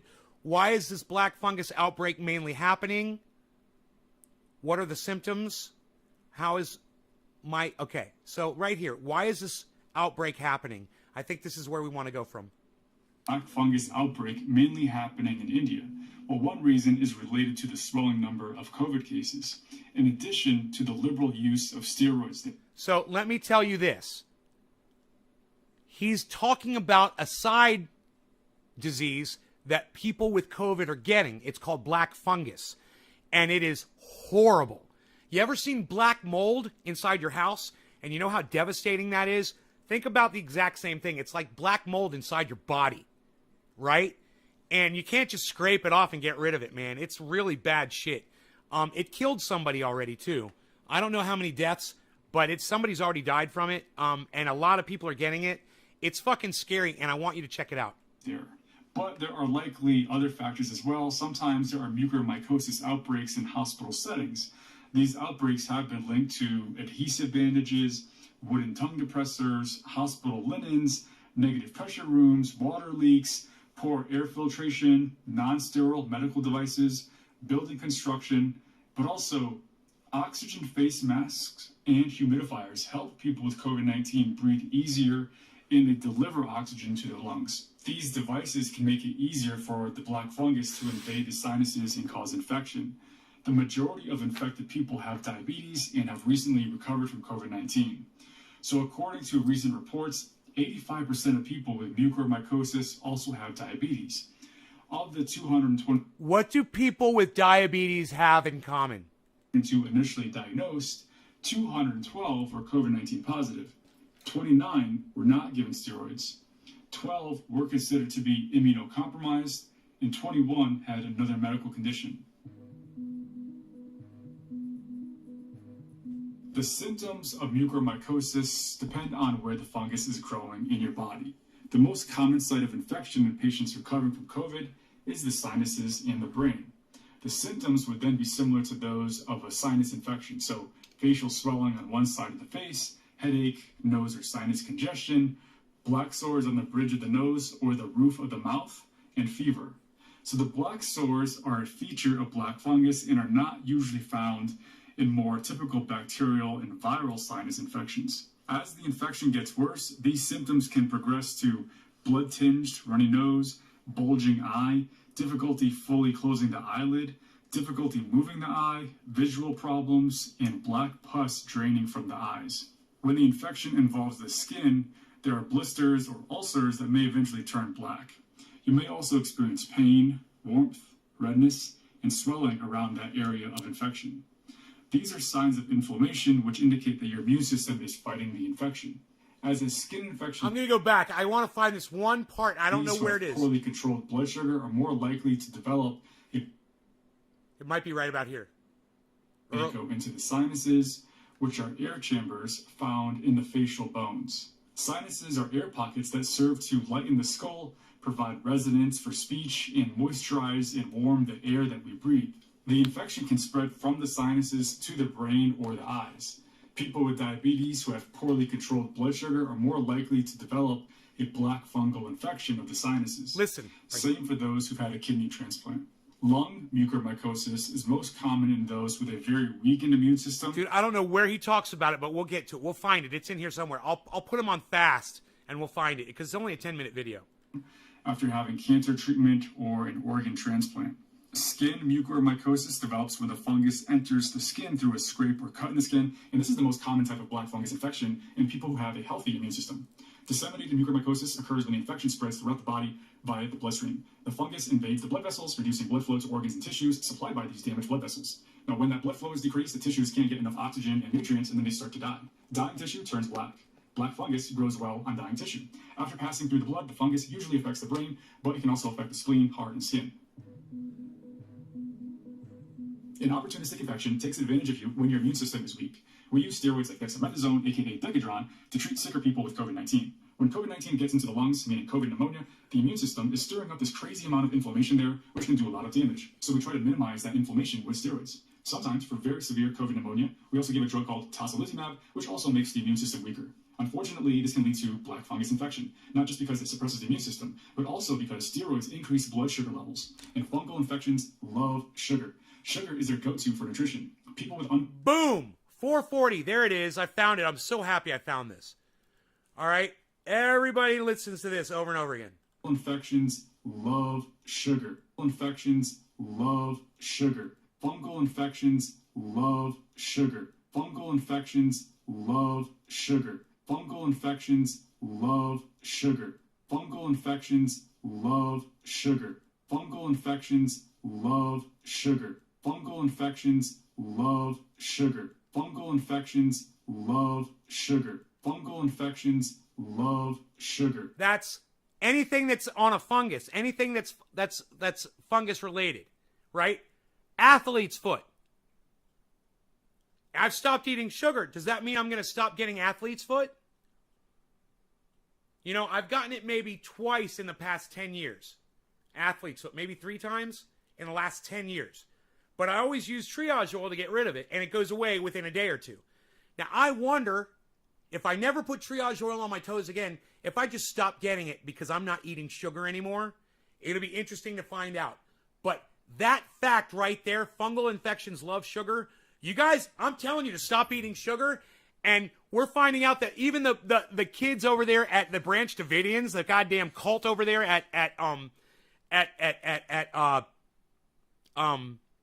in Texas, you know, that happened back in 96, that we just talked about yesterday. They weren't giving their kids sugar or candy, and people thought they were fucking crazy. Oh, how dare you deprive those children of their childhood and Halloween?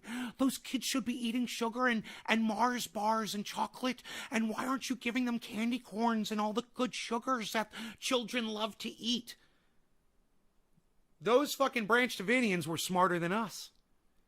They were fucking smarter than us. We're giving our kids sugar powder, poison powder, murder powder, murder juice. I'm just saying, man, I'm not saying go join a cult. I'm just saying stop eating fucking sugar, people.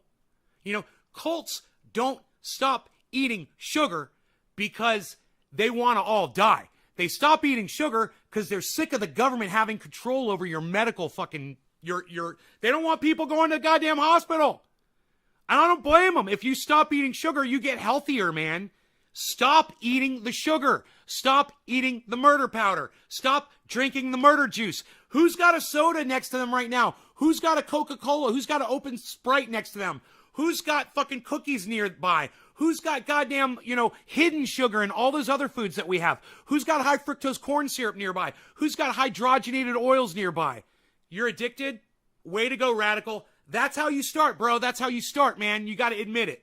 That's the first step. I'm so proud of you. You're addicted to sugar. I'm addicted to sugar. We're all addicted to sugar because that's the way big government wants it. They want us to be addicted to sugar because it keeps us sick. And you wonder, I've asked myself for years, why are they shoving it down our throats? Why are they hiding it and everything? Why?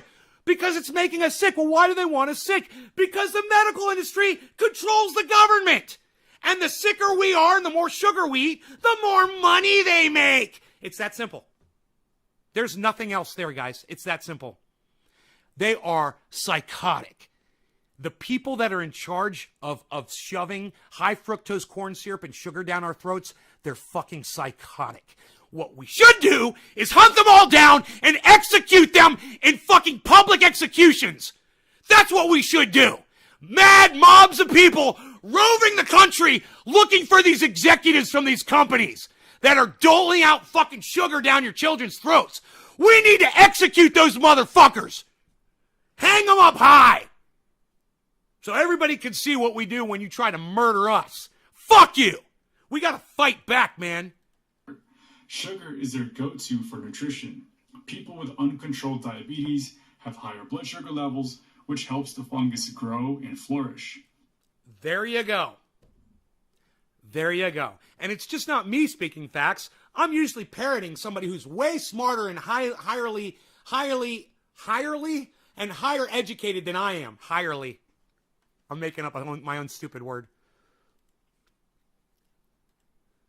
Dude, I'm just trying to save your lives. And if you don't perceive this as such, then go fuck off. I don't want to save your life. You don't like me? Good. I don't want to save your fucking life. You like me? You like this content? Well, then you're the person that I'm talking to. You know, if you don't like this content, fuck off and go die. Go eat your sugar. You know, go smoke your tobacco and go out there in the heat and get your fucking self killed. I don't give a fuck. I don't give a fuck about you. I care about my fucking loyal audience members, the ones that come here, they struggle to try to make this show happen for me. Those are the people I give a fuck about. Those are the people that this content is for. If you don't agree, if you don't like it, just leave. Go leave and die off with the rest of humanity that's going extinct. Come off grid with me, man, and survive for a few extra years. We'll have plenty to live for, man. You know, just going out and watching my garden grow every day, it's beautiful, man. It's a fucking beautiful thing. There's something about watching those plants pop out of the soil, man, and get bigger and bigger and know that that's going to nourish me at some point. I just love that. You know, I just love it. Look at the flames. Look at the flames. I like this content, Radical Left Agenda. Thank you, Radical Left Agenda, Leftist Agenda. But still addicted to sugar. No, it's okay. You're addicted to sugar. You got to admit it. And listen, when you realize why you're addicted to sugar, you should just stop eating it. You realize that you're addicted to sugar because someone in the government thinks that they should poison you to make you sick so that you'll go to the hospital so that they can make more money off of you. Understand that. That trickle down, it goes all the way back to Nancy Pelosi and AOC. You know, so you're making them rich. Every time you eat sugar, Nancy Pelosi's laughing and laughing and laughing at you. AOC is laughing at you. They don't care about your lives. They'll fuck you. They don't care about you. They're laughing at you. If that doesn't make you stop eating sugar, then go eat sugar and go die, motherfucker, because you don't even care about yourself, you know? Any tips to quit smoking nicotine? Yeah, smoke cannabis instead. Every time you feel an urge to use a cigarette or nicotine, switch to cannabis. It's healthier and it won't give you lung cancer. It'll also take that craving away that you have for smoking. Immediately, it goes away. You know, for 5, 10, 20 minutes, whatever, until you can get on with your life and get past that cigarette mentality, that being fulfilled by tobacco. You'll see, man, cannabis will do the exact same thing and better because it's healthier for you. You'll feel better. You know, you guys can look like this and smoke fucking cannabis. You know, it's not going to prevent you from being healthy. I promise you. Look at Robert Mulligan, man. They're building so many hospitals in Florida. They want us in the hospital. DC, right? Yeah. With her, because of all the diabetes, bro, they're literally poisoning you into the hospitals. They love it. They think they're so clever. With her ice cream freezer with real sugar, right, Radical? Lol, word. BBC did our fires and temps migration, all climate related, so they got regular viewer. Steve Running, I don't know what you're trying to say there, buddy. I have no idea what you're trying to say in that sentence, as usual. It would really help me, man, if you could express yourself a little bit more so I could understand what you're trying to say. Those fucking Debbie cakes, son. Ugh, right? The craving. Stop buying them. Stop walking into that store. I'm drinking coffee out of my triage oil cup. I fucking put sugar in subliminally. I gotta quit today. There you go. Steven, makes you sluggish, but it takes the impurities out of your body. What makes you sluggish? Cannabis? Makes you sluggish? Stephen, you make you sluggish. Stephen Culbertson, you make you sluggish. If you want to get on cannabis and act sluggish, that's on you, bro. That's on you. I like to smoke cannabis and I like to do shit like this while I'm on it. Wow, I'm real sluggish right now. Boy, look how sluggish I am. I'm so sluggish. Look how sluggish I am. Oh, he's so sluggish. I don't think I've smoked yet today, actually. Have I not smoked yet? I don't think I have. But I'm in that mode. And I'll do that throughout the whole show, man. While I'm smoking, I'm not sluggish. You know, you make you sluggish. You bring you down, bro. You have the mentality that cannabis makes you sluggish. And I will show you a motherfucker who will... What the fuck? Dude, what is going on here? I forgot to put on my... Did I? No, I think I put it on. I can't believe this. What is going on? What's with the... Dude, that's what they said happens when you stop eating sugar, is you start losing water weight. This never happens to me, bro. Ever. This never fucking happens to me. Now, granted, I wear black shirts, but it's never wet under here, man. I am losing water. I'm drinking water, guys. I'm literally drinking water. Oh, sugar makes you sluggish. Fuck yeah, it does. I thought I was talking about cannabis, bro. Yeah, sugar makes you sluggish. Yes, it does. I eat sugar. I have chocolate, Oreos, chocolate milk, whipped cream, and I go to bed and I crash. Sugar crash. And it's not like I have energy for 20 minutes and then I go crash. It's as soon as that sugar hits my bloodstream, boom, crash. Thank you for straightening me out there, buddy. Yes. This man says sluggish, but at the same point, I'll smoke like 2 J's and do yard work plus do work in the garden. Right, now we know he was talking about sugar, not cannabis. Man, I wish you guys would fucking speak in full sentences when you talk to me, so I know what you're talking about. I just gonna throw that out there. You guys understand, I hate that I just had to waste a minute on being wrong about something because you didn't want to use another word to be explicit about what you were talking about. So come on, guys. Cut me some slack here. I'm not a fucking mind reader. I don't get any energy off sugar. Like throwing sandbags in the water. Right? Right? Radical leftist just says no, and I have no idea what you're saying no about. No full sentences. Clarify my words. Look, guys, I don't know what's going on here. I thought I put underarm deodorant on, but give me a second. Let me go check, because I can't do a podcast like this. I don't know what the fuck happened.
Gotta look pretty. I must be pretty. I must be pretty. I must be pretty. I gotta be pretty, man. I can't have fucking underarm leakage. I'm not gonna walk around like that. Fuck that shit. I might have to get a new product. More than one word sentence. Thank you, Randy. Slightly autism spectrum and PTSD gets head fuck up. Oh, okay, okay. It's too easy, though, to not make complete sense. Did you know antiperspirants use aluminum to stop your sweat, which cause memory loss? At least it used to. No, this isn't an antiperspirant. It's an anti-deodorant. It's just a deodorant. I'm anti-deodorant. That's a double negative, man. No double negatives in here. It's just a deodorant, but it always keeps me from sweating. It's just a deodorant. It's funny. I used to use Ban Roll-On, which really works, but that shit clogs up your pores really bad. This stuff obviously doesn't clog up your pores, but it's always kept me from sweating through to the shirt. And But I know that from doing the research and listening to this doctor, when you stop sugar at one point during that time that you stop eating sugar, your body, your cells, they drop water weight, your entire body. And you will see perspiration, excessive perspiration, and urination and whatever as your body is releasing all of this unnecessary water weight that you're walking around with. Sugar makes your body retain like an extra 10 or 15 pounds of water weight. And that water weight is in your fat cells too, and it goes away, and your fat cells shrink. So, when you take the impurities like sugar out, you think clearer and more enlightened. I mean, you guys should be able to tell that my show is becoming a little bit more mentally engaging over the last month or so. Whereas there was a time I remember when the last few months I would go live, I would talk about something, I'd smoke, and then the next thing you know, I'd be like this, and I'd be yelling at you guys because you're not saying anything, and I'd be like, "Why don't you guys have anything to bring to the table?" And now I command the goddamn podcast again. This all started, and I hate to say this, but it all started because I started eating sugar again, and it was because I got into a relationship, and the woman that I was in love with loved sugar. And we didn't realize what it was doing to us. We didn't realize it. And we got into sugar, and it was like a couple that likes cocaine, and then they just start doing more and more and more of it until it just destroys them. Man, we're eating so much sugar all the time, man. We didn't realize what it was doing to us. And, we're cranky around the house, and, we've got physical problems, and, she ended up getting cancer, and I know that cancer eats sugar. It loves sugar. And maybe if we were on sugar-free, I don't know. Maybe she would have never gotten that cancer. I don't know. It kills me to think about that, and it kills me to know that it was the Pepsi company that killed Donna. And it was. They're murderers. They murdered her. And I'd like to sue them for fucking murder. I'd like to sue PepsiCo for murdering Donna. I'd love to. I'd love to be able to prove that that's where the fucking cancer came from that sugar.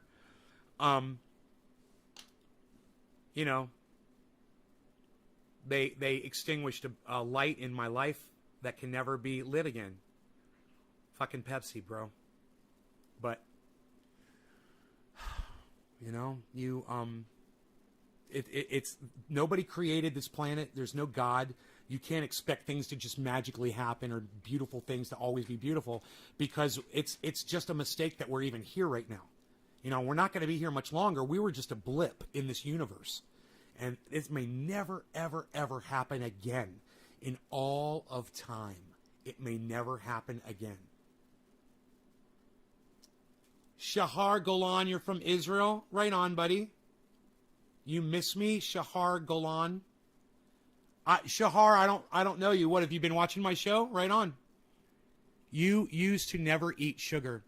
Right? There was a time when I didn't eat sugar and I was really aggressive and the show was doing really well.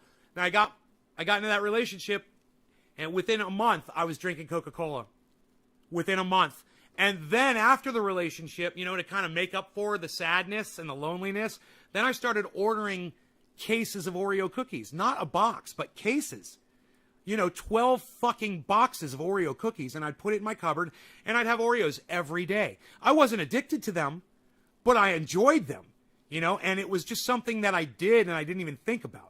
I never craved Oreo cookies. I kind of forced them on myself, and stopping was so easy to do. When I stopped eating Oreos, people say Oreos are just as addicting as cocaine, and I totally disagree. I never craved Oreos. You know what I craved? It was the fucking chocolate milk, man. It was that instant burst of sugar that you get from the chocolate milk, because it's already liquefied. It goes in your body and you get that sugar rush, and then you crash. But I wanted to crash. I wanted to go to sleep. I wanted to sleep in the middle of the day, and the sugar helped me do it because I thought it was important that I take a nap in the middle of the day. What's more important is that I don't put sugar in my body, and if I'm not tired, then all that matters is that I get that 8 hours at night, and I've been getting 8 hours. Try to get the Mexican Coca-Cola. At least they use real sugar. Radical left. Do not ever give my audience advice ever again. You just told someone in my audience to get sugar soda. And I'm just here to tell you to go fuck yourself, okay, radical leftist agenda?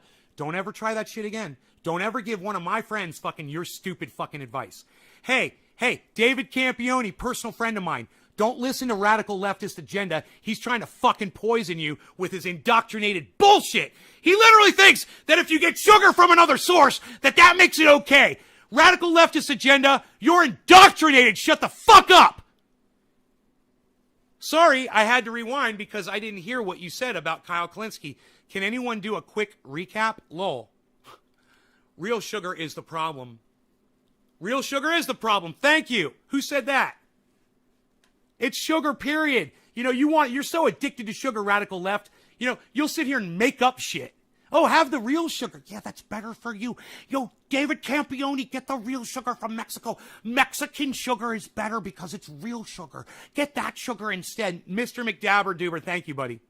I appreciate what you said. All sugar is bad. Yeah, DC doesn't need you to fucking lie to him about sugar. He knows all sugar is bad.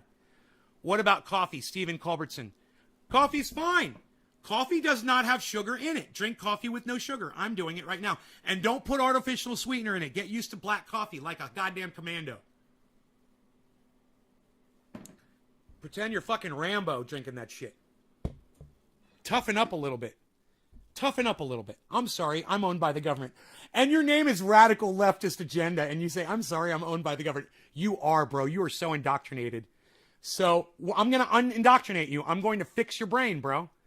And the way to get you to start your brain working better, guys, your IQs will go up when you stop eating sugar. Your ability to look at something and analyze it and see it for what it is, that's going to improve. The speed at which you do that will quicken. You will be sharper. Your words will come to you better. You'll be able to type out something in a full sentence to me instead of being no or yes or I agree. You know, you'll actually be able to type a whole sentence that makes sense, and I'll read it and I'll be like, yeah, right? Oh my God, I love this shit. I love when you guys are talking to me in real sentences and making sense, right? I love that shit. I love the communicating. Fructose is killer powder. Yeah, murder power. It's murder powder. Murder, not killer, murder. They're trying to murder you, bro. They're not trying to kill you. They're literally planning it. They're murdering you. It's premeditated murder. You know, they are guilty of premeditated murder. Go ahead and make a clip of this and put it on the goddamn internet. Big Poison is guilty of premeditated murder, and since corporations are people, my friend, we need to put them on trial and put all the corporations that are people, my friend, in prison, and the ones that are guilty of murder, they need to be executed until they're dead. It's the sugar, right? No sentence, it's the sugar. Murder power. Yes, I drink bottled water. Hey, Steven, yeah, bottled water is okay, but it's even better if you use your own filtration, because bottled water is a fucking lie, too. You're going to pay money and trust those motherfuckers to filter your water? Dude, listen, all the money that you would spend on bottled water, Steven, you could just go get yourself a Brita filter. Get a Brita and a zero water, okay? Take the Brita, filter it. Then take the filtered Brita water, pour it into the zero water filter, okay? Let that filter. Drink that. Your zero water filter will last forever if you pre-filter it with Brita. I don't know how bad the ppms are in your water, but it might not last as long as mine because I have 30 ppm well water. Sometimes it's 40. It goes to zero real easily. Nestle adds sugar to their water. Are you fucking kidding me, Billy? Is that on the bottle? You're lying. You're lying, right? You're lying, right? That's got to be a lie. You're joking. Callie, hey, I haven't seen you in forever. How's it going? I hope things are going better for you, honey. I'm assuming they are because I haven't heard from you. I'm out of kefefe. Fuck that coffee. I'm out of it. Well water tastes so much better to me, depending on where the well is, as long as it's not a sulfur well, right? Sulfur water, not so much. So let's bring up the grow so you guys can see how the plants are doing today. I think we may have had that on earlier, but we're going to bring that on again just so you guys can see it. And if you want to take a screenshot of the grow, There you go. If you guys want screenshots of it, you can put that on your desktop if you like that. I actually have had people tell me that they appreciate that and they do use it as a screenshot on their monitors and stuff. So you can go ahead and screenshot that, hit print screen, and save it into a graphic image file from one of your graphic image. I use IrfanView to save images. I believe Billy is right about Nabisco. What's disturbing is they put all these sugars in fruit juices for kids, so before they even have a chance to get educated about nutrition, they're already slurping it down by age 2. McDabber, right? The bottled water companies here in North Carolina get their water from Salisbury, North Carolina, and just bottle it from the tap, no lie. Right on, Josh. What about alkaline taste? Will it taste that away also? What about alkaline taste? Caliana, I don't know what you're talking about. Tanner, nice gun. Thank you, Tanner. No joke, the fruit-flavored pure water has 3 grams of sugar per bottle. Oh, fruit-flavored. Oh, I thought you were talking about bottled water. Well, yeah, I'm sure, something with a flavoring is going to have sugar in it. I thought you were talking about straight bottled water, bro. They add minerals for flavor. Protein is a food that has good nutrients and good for you. Protein is a food. Huh? Protein is a food. I don't know what you're talking about, Steven. Kellyanne, nay, I'm great, thanks. The plumbing passed inspection yesterday, and I flushed my toilet for the first time. Okay, good. Oh my God, that was fast. They fixed that fast. I'm so happy for you. We'll talk. Thank you for telling me that, Callie. Good. I'm so glad. All right, I have not smoked yet. We are 1 hour and 46. You guys, have I done this show for 1 hour and 46 minutes and I have not used cannabis yet? Do you guys realize that? I want to know from anybody else in the audience, if you're going to use cannabis and if you smoke along with me, is there anybody else in the audience who's waited to smoke 1 hour and 46 minutes? Because I haven't. Let me hear from you in the audience if you're literally waiting for me to smoke because you smoke with me, and I'm not going to make you wait any longer. Cheers. First hit of the day, I believe, guys. Cheers. Keeping it real here in Nay's Garden, always.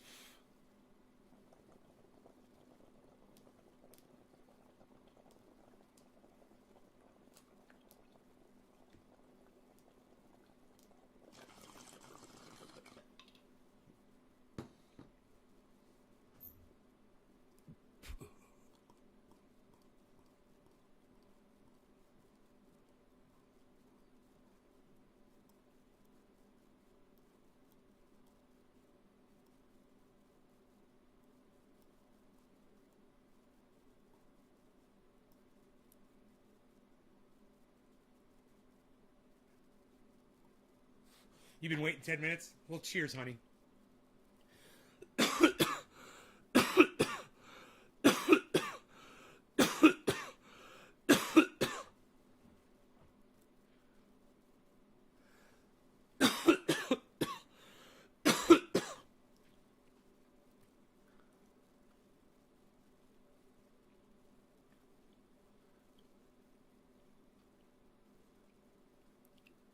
You've been waiting 10 minutes. I haven't yet, but that's because I'm at work. The plants look great, says Karen. Work is lame. I recommend it to no one. Joking. I do sometimes, but this morning I had to start a little early on my smoke session. Still got half a joint to burn with you. East, baby! Baby! So...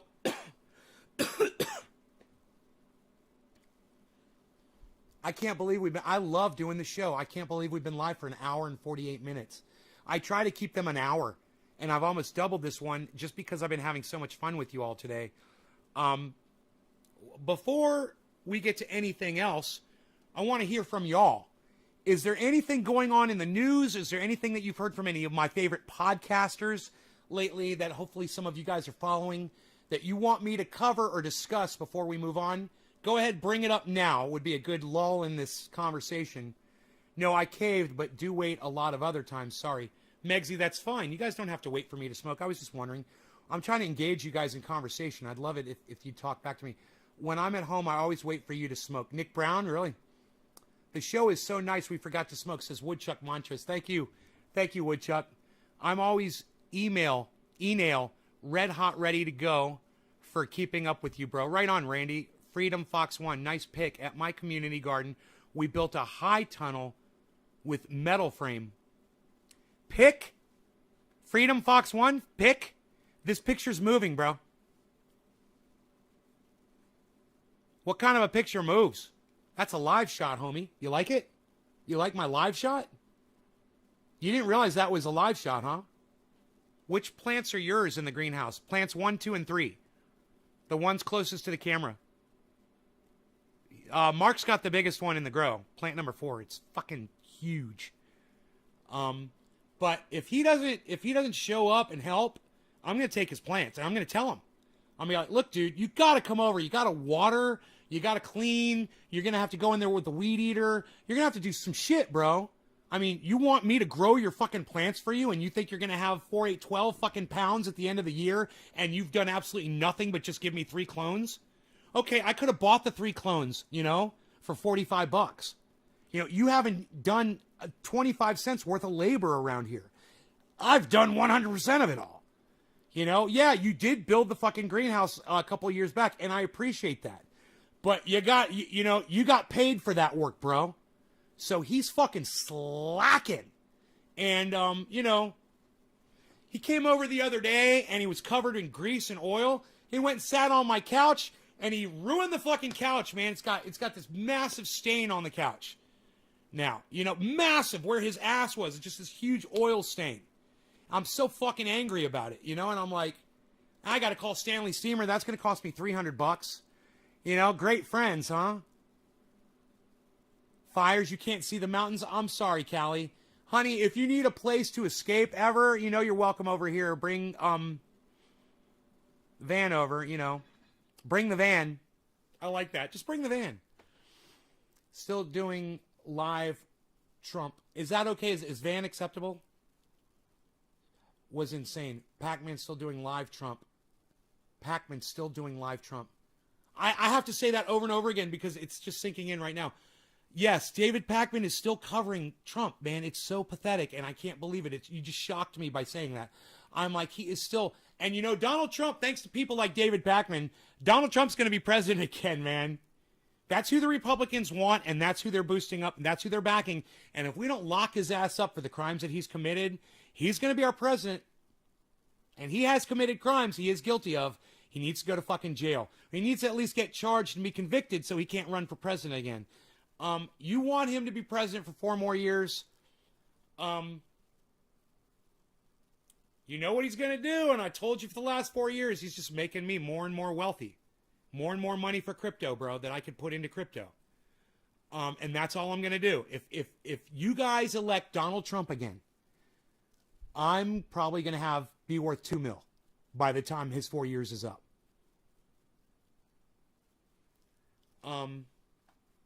Maybe even more. Because he's going to give my corporation so much leniency. He's going to pull back all of the taxation on my corporation. And they're going to have so much more money. And they're just going to have it to give it to us, the stockholders. Which all corporations are going to be doing. And the poor people that go to the ballots and vote for Donald Trump, they're not going to see any of that money. You're just going to believe the trickle-down lie.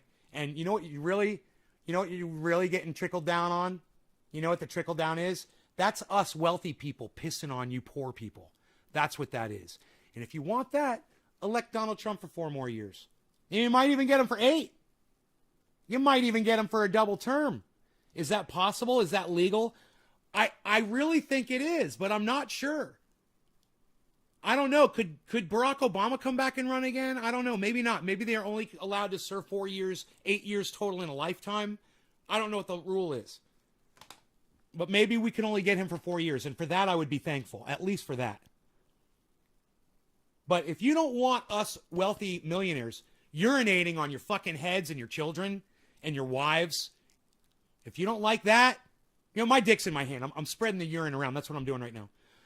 If you don't like that, if you think that that's shameful, then don't vote for Donald Trump and tell other people not to vote for Donald Trump too. Okay? Because, I mean, it sucks to have Joe Biden for president, and it would probably suck to have Kamala Harris for president. But you know what would suck more? wealthy people like me getting so much fucking money that we don't know what to do with it all. Meanwhile, we're pissing on all of you. That's the only way I can put it to try to convince you guys not to support Donald Trump. And to be vocal about not supporting Donald Trump on your social media and family and everybody and say, look, man, we don't want this. You know, we want Medicare for all. We want universal basic income. We want cannabis legalization. And there's, you know, Donald Trump didn't give it to you. Joe Biden is definitely not going to give it to you. And voting for him for another 4 years isn't going to give it to you. So here, I offer you this. I'm not telling you not to vote for Joe Biden. I'm just telling you not to vote for Donald Trump. If you want to vote for Joe Biden, that's on you. But I recommend that you stop voting, stop participating in this sham altogether. Don't vote. You know, people used to say don't vote and, oh, that's like burning the American flag. That's our privilege. I used to say this just recently. I would say this within the last few years. You could find me saying it. You know, voting is the one thing that we still have. We still have a voice here in America. No, we don't. I was wrong. We don't have a voice. They want to keep these two parties in power. They want to keep it balanced just right so nothing can pass, because this is the way the higher-ups, the ones above the Congress and the Senate and the president, the ones that really run us, the corporations, that's the way they want it. They want it back and forth, fighting back and forth always, so the people don't get what they want, because what the people want is not what the corporations want. And it's fucking sickening, because you would think corporations would want the exact same thing that the people that made them and support them and work for them want and that they serve want, right? But this is the thing, is once they get all that money, the greed sets in, and they aren't humans anymore. They're corporations, and they're not humans anymore, and they're corporations, and what corporations are, and they're not humans anymore. What they are fucking monsters!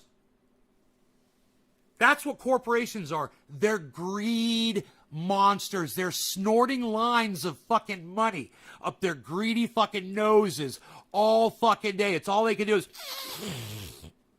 snort up the cash, and it's all they can do is snort more cash, and they're addicted to it. The politicians, the corporations, all of them. And the corporations know if they keep doling out little lines of fucking money to the fucking politicians, it'll be just enough to keep this system gridlocked so nothing happens, and that's why nothing is happening.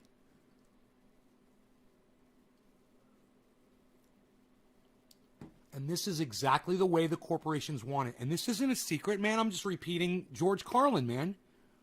You know, he told you this is exactly the way the corporations want it. It's one big club, and you ain't in it. I love the way he says that. It is a big club. It's a giant club. You know how many millionaires there are out there? Well, I'm one. Jimmy Dore's probably one. Cenk Uyghur's definitely one. Anna Kasparian's a fucking millionaire. You know, there's a lot of podcasters. Ben Shapiro. Candace Owens is probably a millionaire. I'm sure the net worth of Alex Jones would fucking blow your mind. You know, there's a lot of us out there. There's a lot of people that are worth more than $1 million. Lots and lots and lots. And you guys look at them as the 1%. You guys look at the ultra wealthy as the 1%. That's probably true. That probably is the 1%. But 1% of 300 million, what is that? 30 million? You guys correct me if I'm wrong. Is 1% of 300 million 30 million? What's 30 million times 100? Or how do you get to 1 million from somebody? Okay, Google. My Google's off. I turned off my phone. I need to know what 300 million is divided. Fuck, I don't even know what I'm trying to do here. I'm trying to find out how many. What's 1%? What's 1% of 300 million? Again, I'm not asking Enoch, obviously. Enoch, I'm not asking you. What do you guys? I want to know what 1% of 300 million is. What's 1% of 300 million? the population of the United States. They call us the 1%ers. What is 1% of 300 million? It's got to be like 30 million or 3 million or, 3 million times 100. Would that make it it's 300. That couldn't be 333. It would have to be 30, right? Is it 333? We have 20 point. Oh, there's 20 million millionaires. You guys are all over the place. I'm going to fucking turn on Google. You guys are all over. You guys can just Google this shit. All of you have Google. There are 20.2 million millionaires in the U.S. alone. 20.27 million. Okay. With 2 million new millionaires in 2020 alone. 20 million with 2 million. So, when you guys...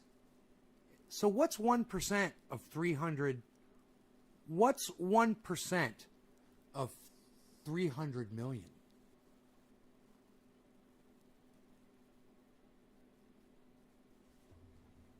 Suck my dick, Samsung. Okay, Google.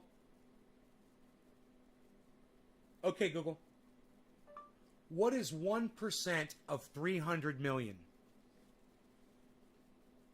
The answer is 3 million. Okay, 3 million. Okay. So, they call millionaires in the United States the 1%. It ain't that. It ain't 1% anymore. Okay, Google.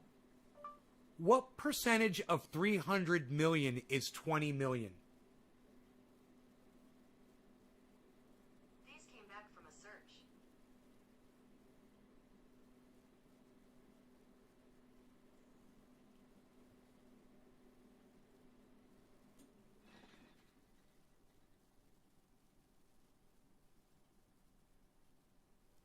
I need to figure that one out. What percentage of... I need to go to a percentage calculator. There's percentage calculators on the internet.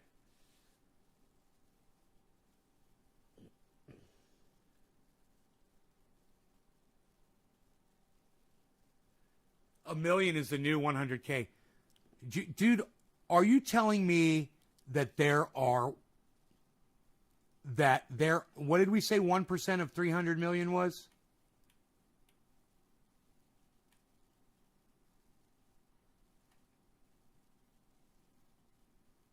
$3 million? Are you telling me that there are fucking 3 million billionaires in the goddamn United States, bro? Okay, Google. How many billionaires in the United States? 614 billionaires. According to Wikipedia... They're not the 1%, bro. They're nowhere near 1%. No. They're not the 1%. There's less than 1,000 of them, bro. There's less than 1,000 billionaires in the United States. They are not the 1%. No. 1%ers are fucking millionaires. All right? So, if the 1% is millionaires, and I'm just telling you, that ain't the goddamn 1% anymore. There's so many fucking millionaires here. You said there's 20 million fucking millionaires in the United States? And none of those motherfuckers give a fuck about you. None of them give a fuck about you. You guys thought it was just this little 1%. I was just like, yeah, it's just like 3 million people. No, it's not 3 million people. It's 20 million people. It's not 1%. I don't know what 20 million is of... What percent is 20 of 300? Okay, Google. What percent of 300 is 20? According to less than B greater than percentage less than B greater than calculator. Percentage calculator. 20 is what percent of 300? Equals 6.67. 7. 7%. Not 1%. It's the fucking 7% now. Yeah. You hear that, oh, the 1%, they're wealthy. No, it's fucking 7%. Just so you guys know where the numbers are. They want you to think that there's not a lot of them, so they call them the 1%, so you guys don't realize how many there really are. And they couldn't give a fuck about you. You understand that?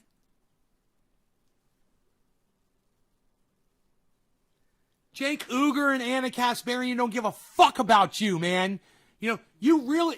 Ben Shapiro doesn't give a fuck about you. You have to look really hard to find a millionaire who gives a fuck about you. I give a fuck about you. You guys know that. Jimmy Dore gives a fuck about you. He wants you all to have universal basic income. He really wants you to have Medicare for all. Jake Uger doesn't want you to have Medicare for all. He wants to keep kicking the can down the road. He doesn't want to identify who the people are that are against it so he can vote them the fuck out of office right now. No. He wants to keep that all secret because if you keep it secret, he can make more fucking money. You know, Katzenberg cash. Cashenberg. He's got that Cashenberg. And that Cashenberg turned into a big fucking Hindenburg, didn't it? And fucking caught on fire and crashed for the Young Turks. And they're going down in fucking flames. Boy, oh boy. While Jenks sits there and says, oh, our subscribers are going up. We're getting more and more people. Dude, you guys are fucking huge. Yeah, there's a bunch of idiots out there that are subscribing to your channel. But the people who are paying attention, not the sheep, the people who are paying attention, the actual activists, they all know, bro. They all know. You take your sheep and you keep bolstering your fucking, your cherry-picked points with sheep. While Jimmy Dore gets fucking hardcore activists that are literally paying attention, that are listening to the words, Jank. Anna, you fucking sexual harasser. You know, no one should ever mention Anna Kasparian's name ever again without first saying sexual harasser accused by Jimmy Dore, Anna Kasparian, accused sexual harasser, Anna Kasparian. I like that one. Accused sexual harasser, Anna Kasparian. Yeah, she is an accused sexual harasser. That is what she is. And Jimmy Dore accused her of it. And that's what she is. And Jimmy Dore is a reputable man. There's a lot of people, including myself, who would stake their reputations. Oh, by the way, for those I want the 24 of you to know, because you're going to love this, why am I holding this up? Why would I be holding this up? For the 24 of you, I know there were more than 30 people here, and some of them were trendies and they left. So for those of you who are still here after 2 hours, I waited. I wanted to share something special with you guys. Why am I holding this up?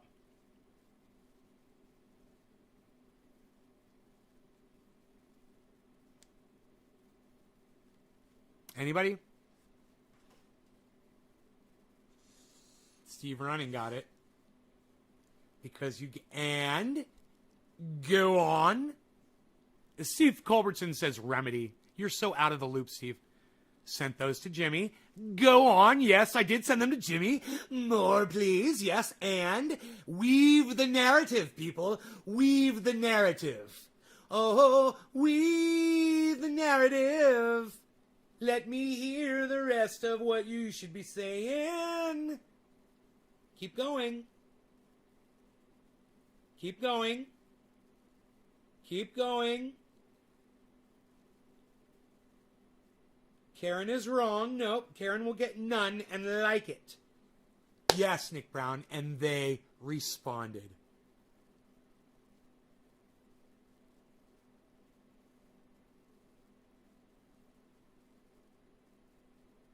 And they responded. The eagle has landed. All smoke to that. Cheers, guys. I couldn't be fucking more proud and happy right now. And I told you guys, there was like less than a 1% chance that box was not going to make it. But I was just so concerned about it. Watch, I'm going to fit this box right in there, guys. Watch this. Watch this. You guys are going to love this. Watch this. Watch this, guys. Watch the camera in the lower left.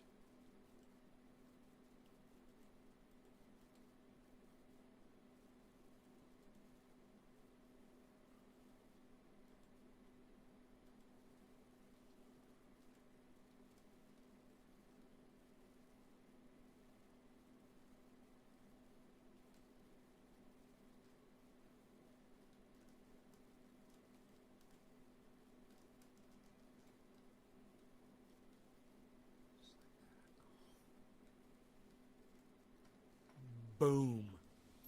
You guys like that? Cheers, guys.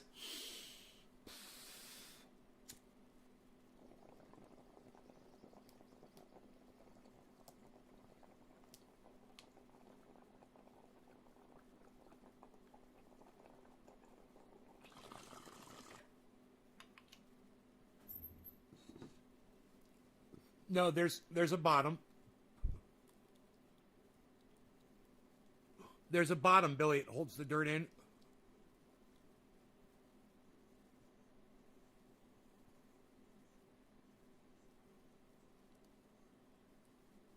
But you could easily use boards and spikes to just build up like an octagon or a pentagon or even a square. And or a rectangle for all the plants. All the plants could be in one giant rectangle in there. That would be genius because those roots would go real far under that soil.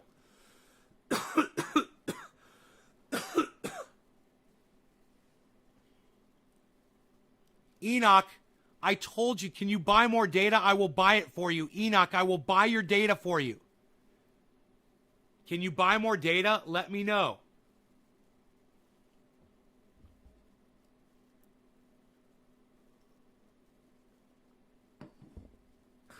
All right, so I'm on my data cap right now too.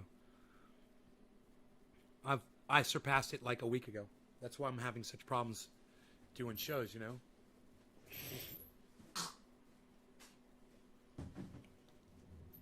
You know what I mean, Vern? Know what I mean? So we're talking about the grow pots. So check this out. You fill the grow pots, Billy, before you put the roof on, and you rent a bobcat with a bucket. That's what I did, with tracks on it. You know, it had tracks on it and had the joysticks. And you scoop up the dirt that was dumped there by a dump truck, and you go over and you dump the dirt right in the bags.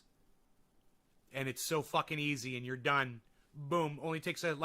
It only took like 3 buckets per bag or something like that. It's simple. That's how you do it. If you have Wi-Fi, shut down data till you leave. Hey, do you have Wi-Fi? Enoch, can't you just use... No, it's probably the same thing. I don't know what his plan is.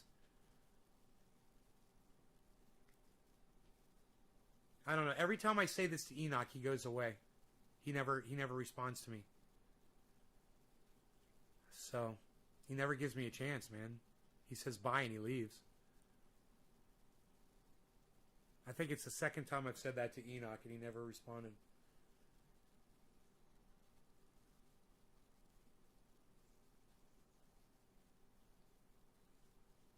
So,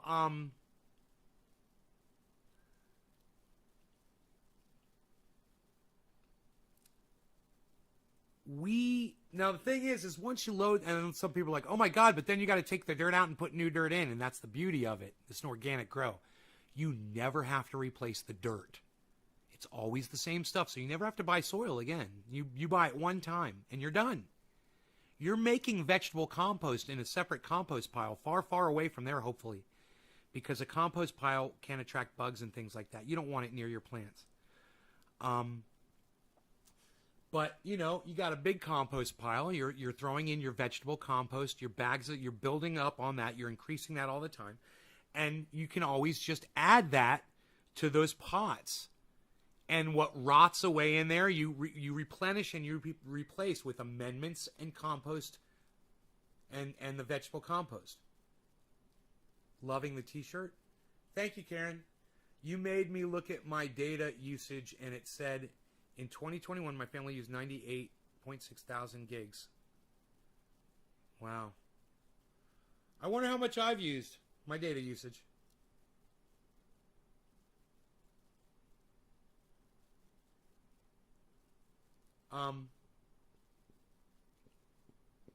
You can see the weed eater hanging there on the far left.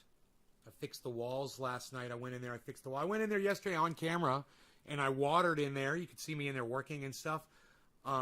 That's on last night's video. Hey, man, we could actually watch me in there working, and I could talk about that a little bit. Let's do that. We'll get away from the live shot here for a second. And I'll pull up the YouTube channel. I'll pull up the YouTube channel. All right, so and I'll pull up yesterday's show when I was in the grow, man.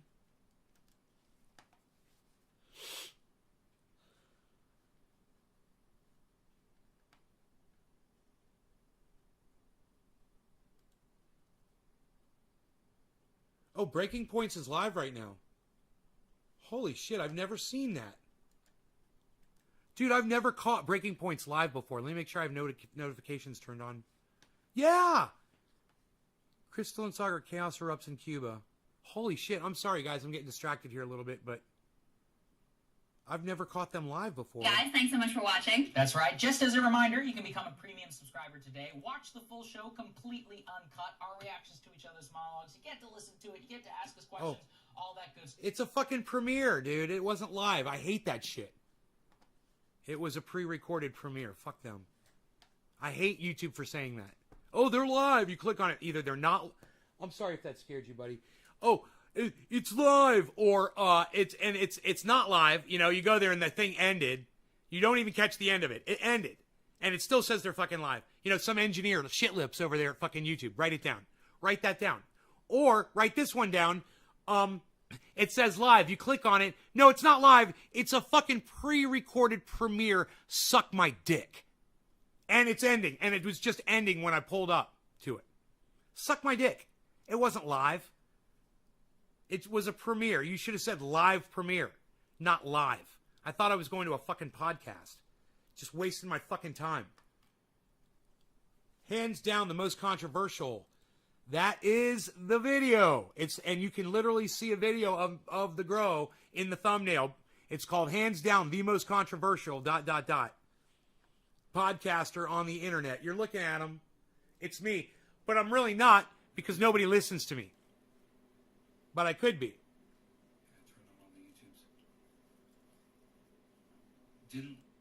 All right, let's go to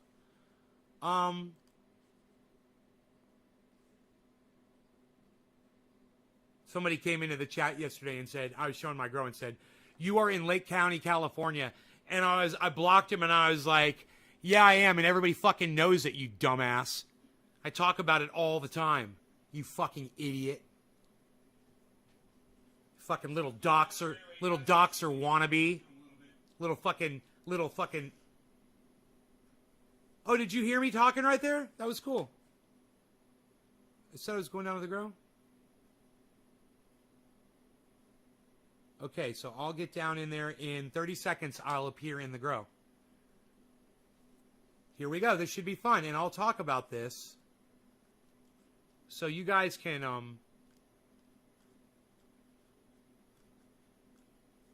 should I be over here? I think I'm good right here. And we'll put this right here. And we'll straighten it out. There we go. And enter trendy nay. Oh, I'm dropping frames. Enter trendy nay.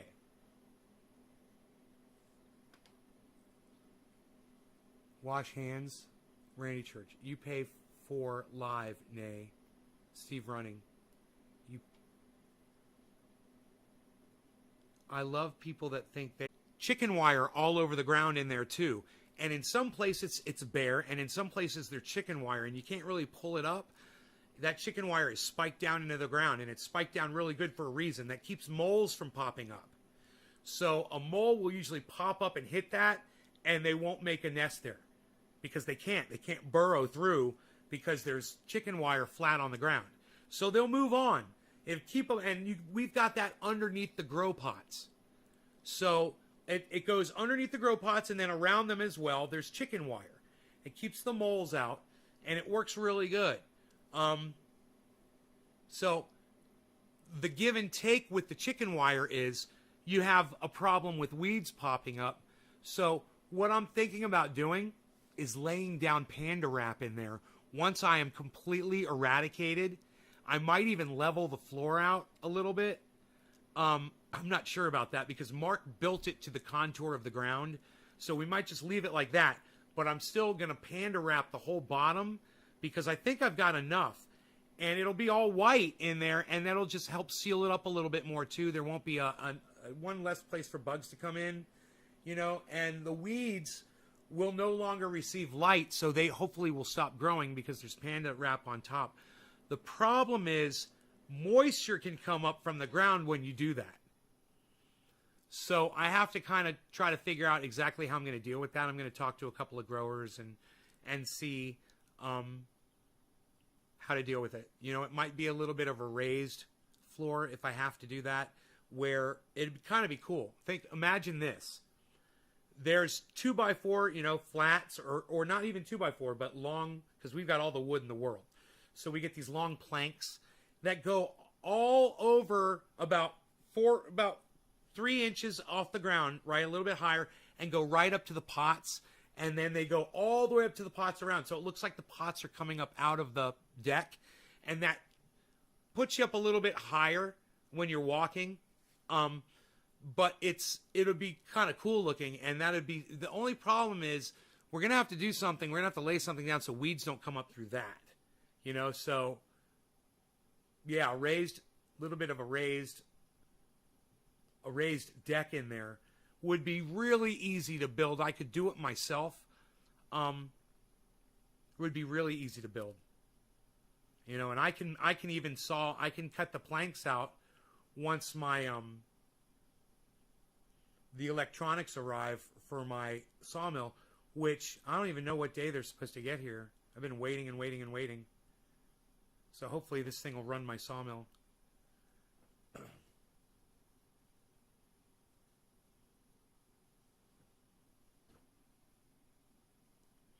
So you can see I'm not watering the plants, I'm watering the pots.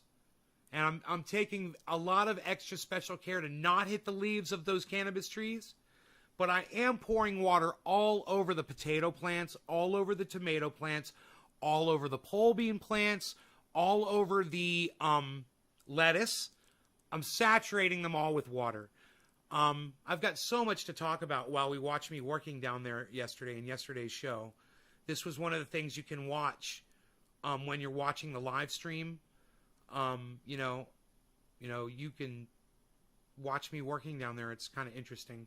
I'm also watering the zucchinis, and I'm watering the earthen bottom, the ground. So I'm getting it like sand, like a cement. Every time I water it, it pushes debris away and it solidifies the sand and makes it into almost like a concrete consistency, almost rock hard. So I'm making, you'll see, I'll hose the ground down as I walk away. You'll see that part right there where it's dry, that's wet now. See, I just hosed it down. And the best thing you can do is hose it down, let it dry, hose it down again, let it dry, hose it down, let it dry again.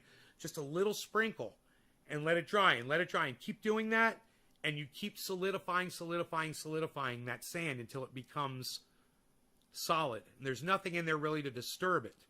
So there aren't a lot of animals walking across it. There's no wind blowing on it. There's no debris.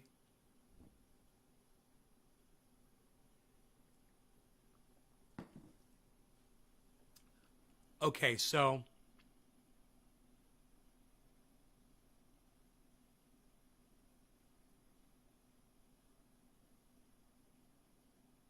There was another point I was going to make about the watering that I'm doing. I'm saturating the pots completely with water. Getting as close to underneath those cannabis plants as I can. The problem was, at that time, the sun was out. So there's still sunlight coming into that grow. You don't want to get water droplets on your leaves because when the sunlight hits that, it magnifies it and bleaches the leaf, rendering that part of the leaf, the solar panel of that leaf, useless. It will no longer create photosynthesis on that part of the leaf. The leaf still will, but it won't work as powerful. So you want to avoid getting water droplets on your leaves when it's sunny. When the sun goes down below the horizon and there's no more sunlight in there, you can get the entire plant wet. You don't have to worry about it. It's going to dry off. It's not going to get bleached. You'll be fine. If there's ambient light in the grow, you're fine. I've got ambient light on in there.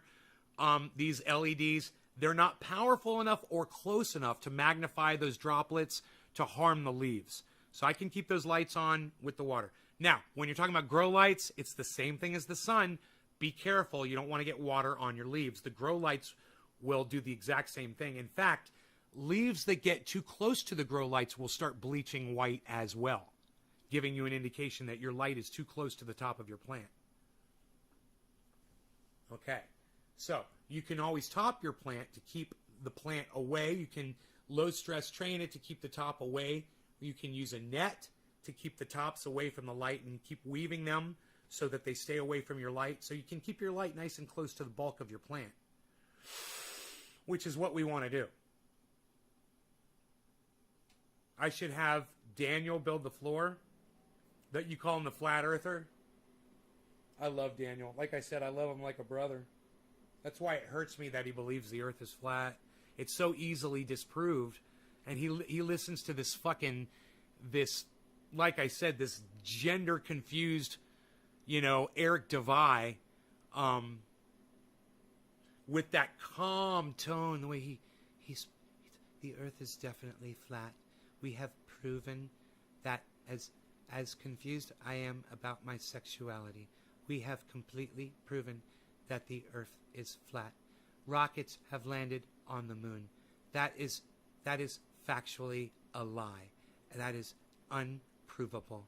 NASA is a complete lie. It is all built around I'm just like, you want to fucking murder the guy just when you listen to him speak. Him and Nick, whatever the fuck, gender confused, they should start their own gender confused club, bro. Yeah, we're confused about our gender, so we're confused about our gender club. Just let it go, man. Just step out of the closet, boys. You can do it. I think my buddy did it when he was like 15 or 16 years old. He was like, hello, world. I am here. I am proud and I am queer. What's up? Hanging out. I am proud. Saying it loud. Yeah, my buddy was like that. He wasn't scared. Why are you such a pussy? You're a fucking adult. You're grown adults and you're still confused about your fucking sexuality. Just let it go, man. So let it go, man. Let your rainbow flags fly if you got one. I support you, man. But I'd support you a whole lot more if you did. If you kept it real. Just saying, man. I'm just saying. Hey, you guys want to hear the whole rant on that before I started dropping frames on this show? You can go back in this broadcast and listen to my Nick Grata, whatever his name is. Brata, whatever that guy's name is. I'm sorry, Brana.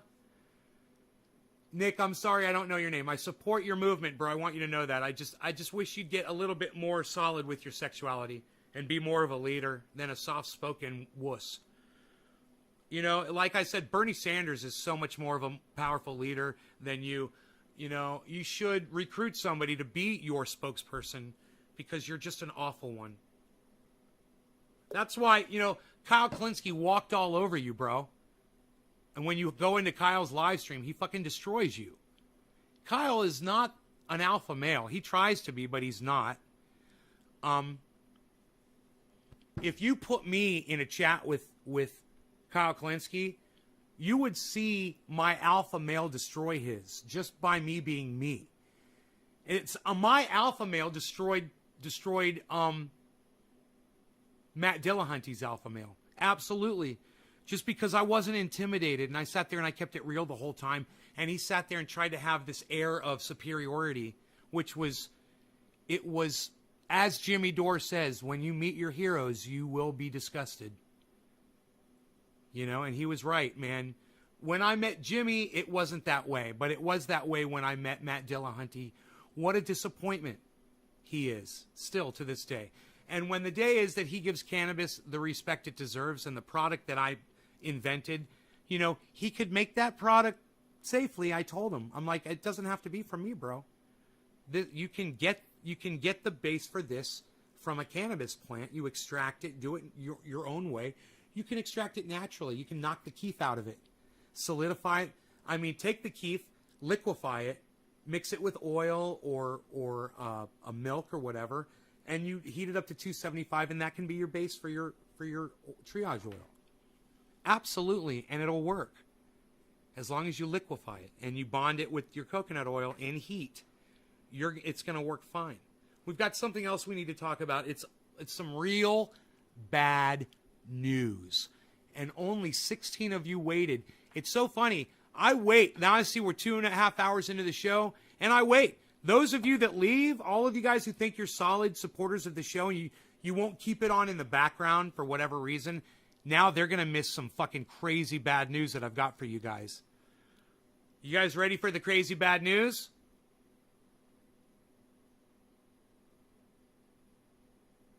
You met a guy named Carl Heavy P?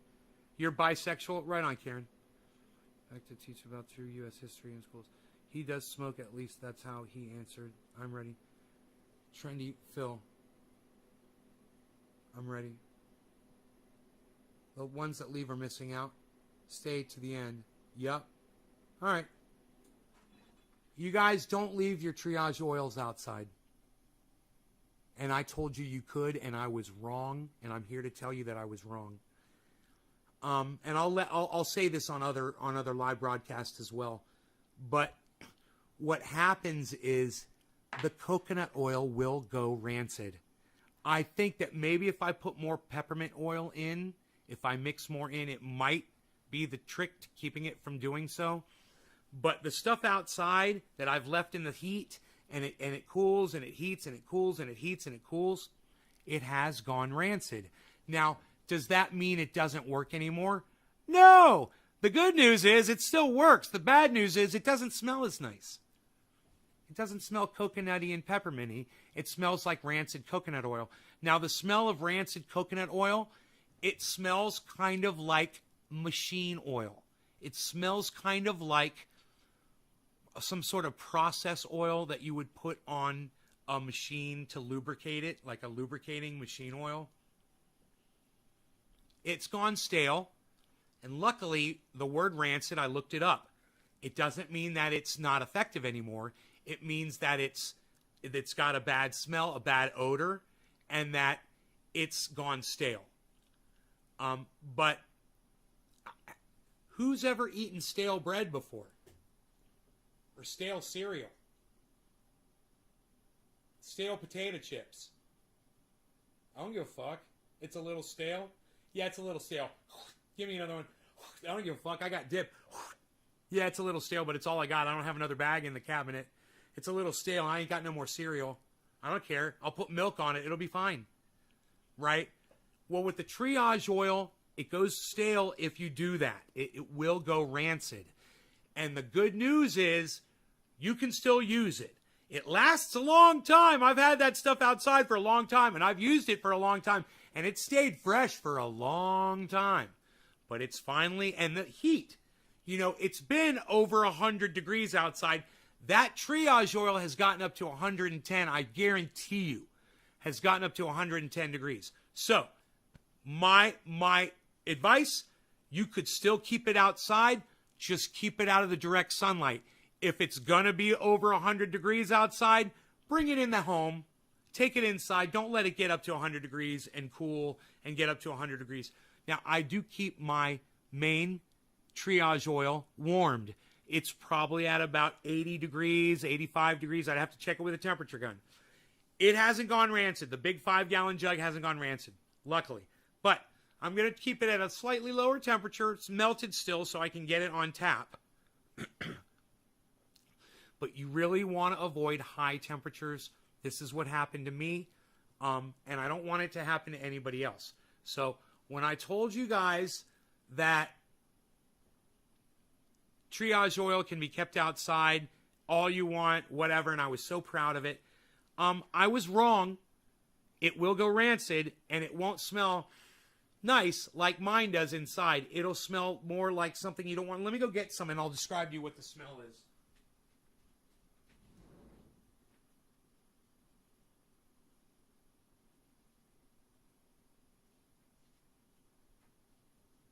Let me open this too, because there almost seems to be like something growing in there, and that can't be good. So let's see what that is. No, I think we're all right. Those they look like bubbles. Let me see if I can find my glasses. I kind of put them away, didn't I? I kind of buried them here a little bit, but if I look here, I might just want to keep a pair on the desk, you know. I was trying to clean up the area and... Hello, everyone. Sophisticated Nay here once again to say hello.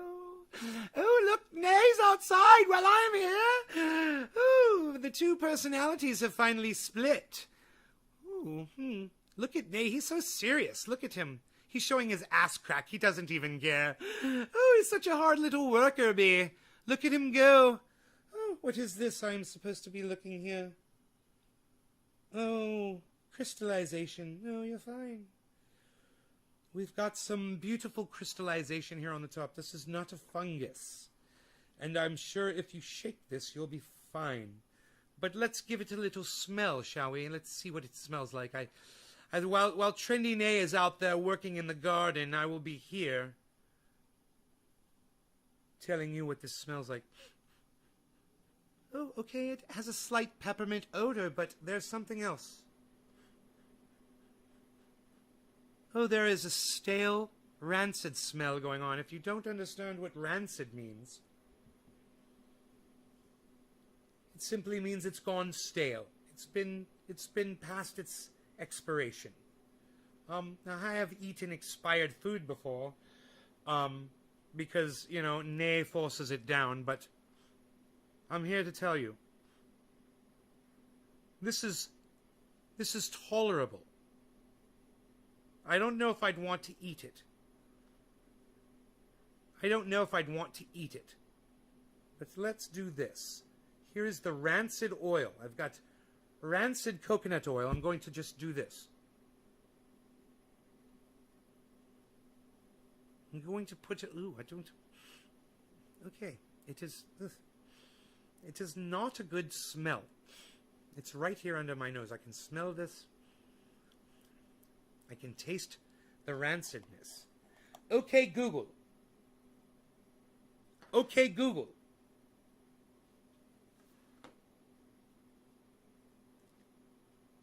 Oh, the phone is off.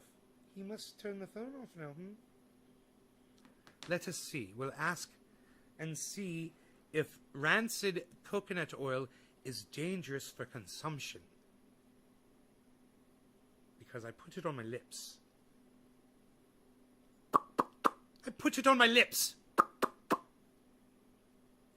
Oh, look at Trendy Nay.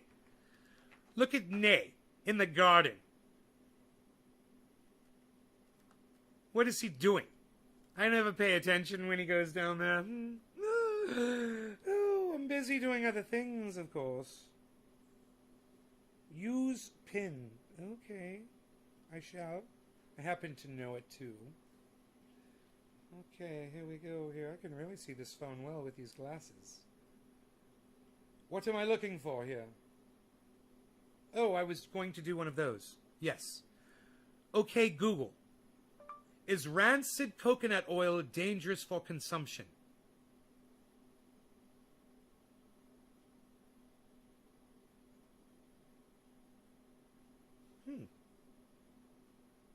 We'll type it in.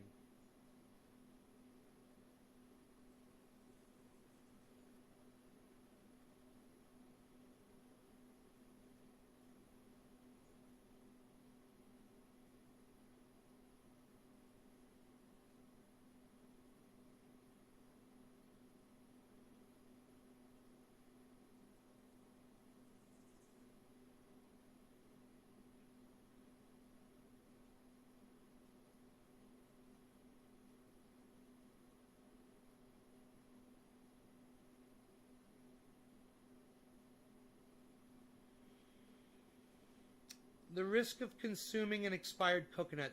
That means there is no specific date when you should throw it away. Still, consuming the spoiled and rotten coconut meat can lead to stomach ache, diarrhea, and vomiting. Always look for any cracks on the overripe coconut. Let's try the oil.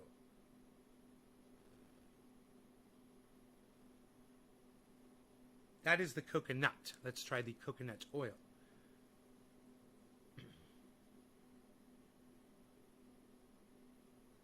Eating rancid fat may not make you sick over the short term, but consuming rancid fat over time can negatively affect your health. Even health-promoting healthy fats will become unhealthy. Coconut oil can spoil. It rhymes. Coconut oil can spoil. Coconut oil can spoil. Coconut oil can spoil. Coconut oil can spoil. And believe me when I say that you'll know when coconut oil has gone rancid. Your once beautiful translucent white coconut oil will turn a pale yellow, and it will get all chunky, almost like curdled milk. Yeah, it is a little, there's a little granulars on the top there. Yes, I see. But I wonder if I shake it, if that goes away. Is rancid oil toxic?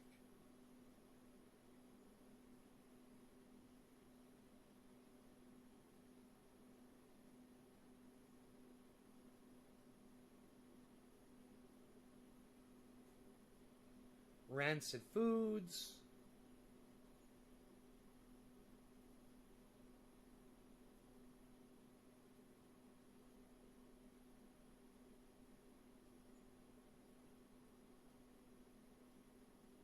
Oh, well, you get the same just by eating regular coconut oil. You could get headache, dizziness, fatigue, swollen glands, joint or muscle pain, stomach upset, chills, hives, rashes, skin conditions, nausea. Oh, well, there you go. You seem to get more bad conditions just by eating straight healthy coconut oil. So don't eat too much coconut oil. But in tiny amounts for pain, I don't think you'll have too much of a problem. So there you go. It has been explained with the science. I would say rub it on your skin, but try not to consume it.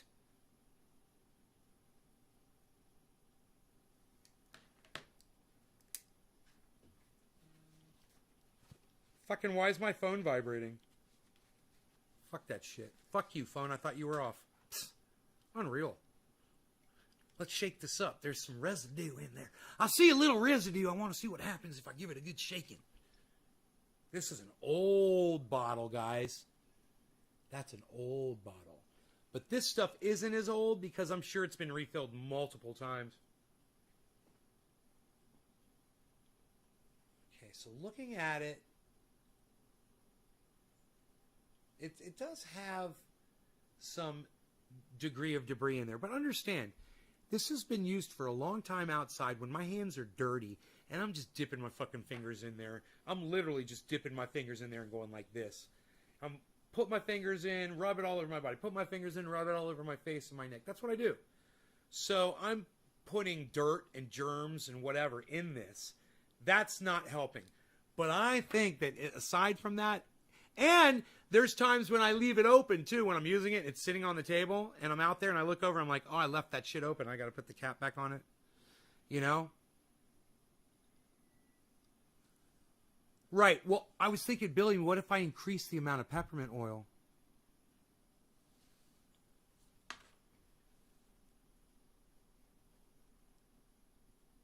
You know, because right now it's 1% peppermint oil. What if I made it 2% peppermint oil? You know?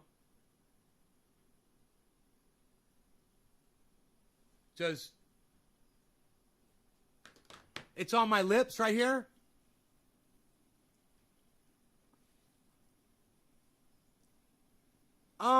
I guess no more than triage oil does feel oily on my skin.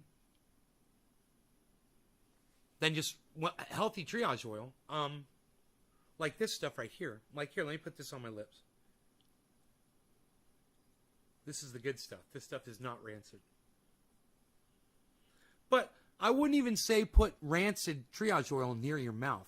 But if you've got pain somewhere, like I'm trying to think if I have pain anywhere on my body right now, but I really don't.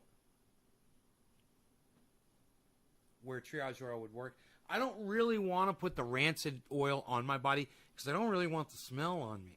I don't really like the smell. You know, but I really kind of want to find out if it still works. Because oil uses its properties, loses its vitamins. But I don't know if the carrier property still works. You know? So, okay, Google. Does peppermint oil help preserve coconut oil? Here is some information for, can you mix coconut oil and peppermint oil?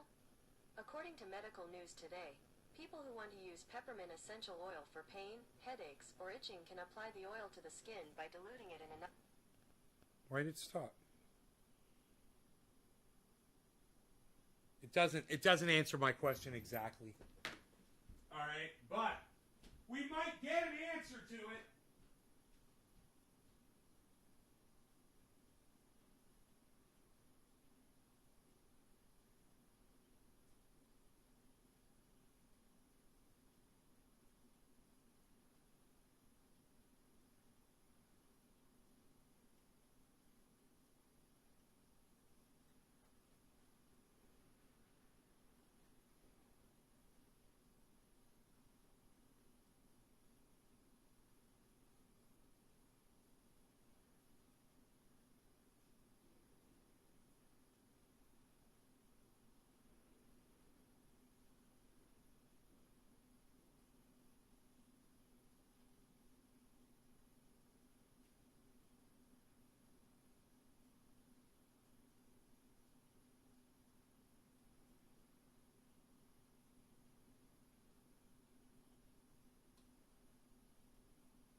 I got on the scale this morning and I weighed 170 pounds.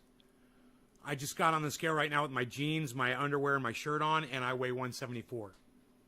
With having drank water and coffee.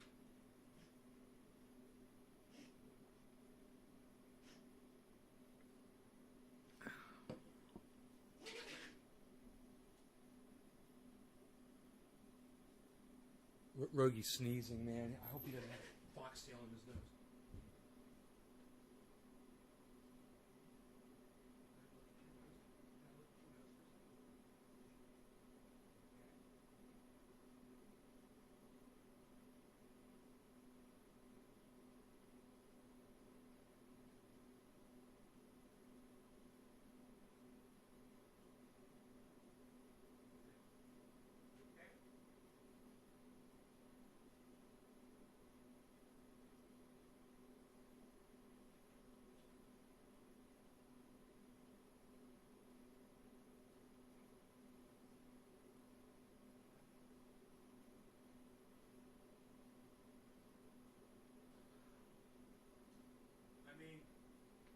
If I hear Rogi sneezing like that, I just fucking boom. I grab a Q-tip and I go right over and I make sure there's not a foxtail in his nose, man. With a Q-tip, I go right into his nostril and I just kind of rub around and pull out. Because you want to make sure, you know, there could be a foxtail. The cat could bring them in and it could be on this carpet and he could fucking sniff it right up his nose. I don't see one, man. I don't see any foxtails. I try to keep the house super clean. But he really doesn't have access to too many foxtails in the yard either. But Okay, so this is really exciting.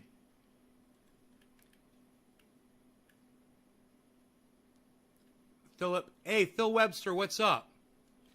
Google a popular flavoring in India cuisine can be used to preserve processed food. Claims a study. They found that mint had strong antioxidant properties that make it a good preservative. Mint is the only natural compound we have found so far with antioxidant properties comparable to BHT. Mint, a popular flavoring in Indian cuisine, can be used to preserve processed food. They found that mint had strong antioxidant properties that make it a good preservative. Mint is the only natural compound we have found so far with antioxidant properties comparable to BHT. Well, son of a bitch, Billy, I'm gonna go up to 2% peppermint oil, and I'm about to make a 5-gallon jug. I'm this far away, literally, that much left in my 5-gallon jug. I've got to make a new batch. So I'm going to go 2% peppermint oil, bro. And we'll see if that will preserve this. I'll put them outside again, and we'll see if it goes rancid with 2% peppermint oil in them. Video of the grow and thought you flew down there emergency style. That's funny. Go 3% for good measure. Well, Billy, as somebody who experimented with the triage oil before anybody else I know and put it on their butthole, do you think that 3% would burn on skin like that? Because I like the fact that you can put it on almost every part of your body right now.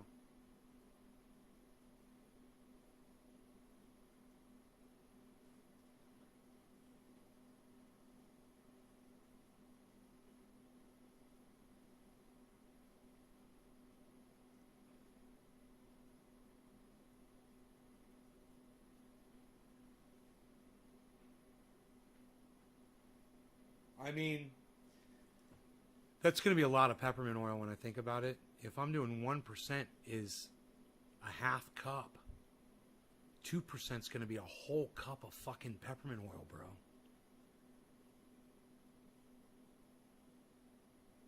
You know, 3% would be 1.5 cups of peppermint oil. I just think that would be too strong, man.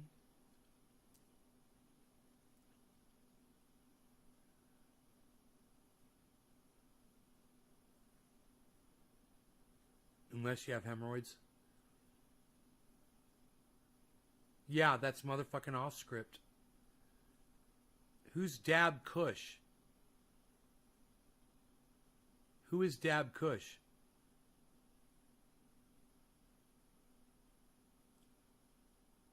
A car next to me at lunch, bumper sticker.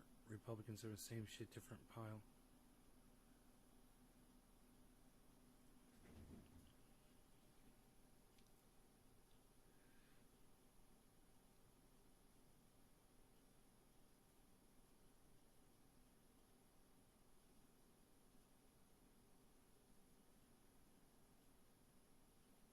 Same shit, different pile. Oh, Josh G, you should have told them about my show. That is the same. I go by the same philosophy.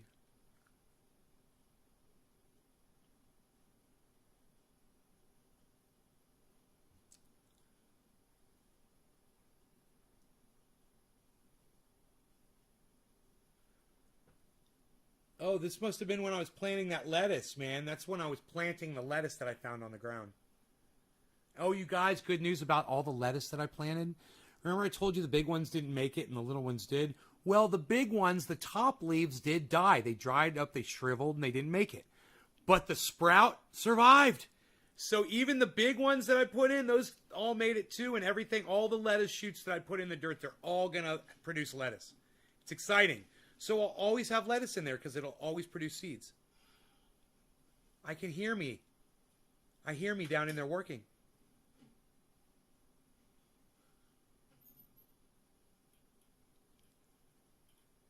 That's cool. I hear the microphone.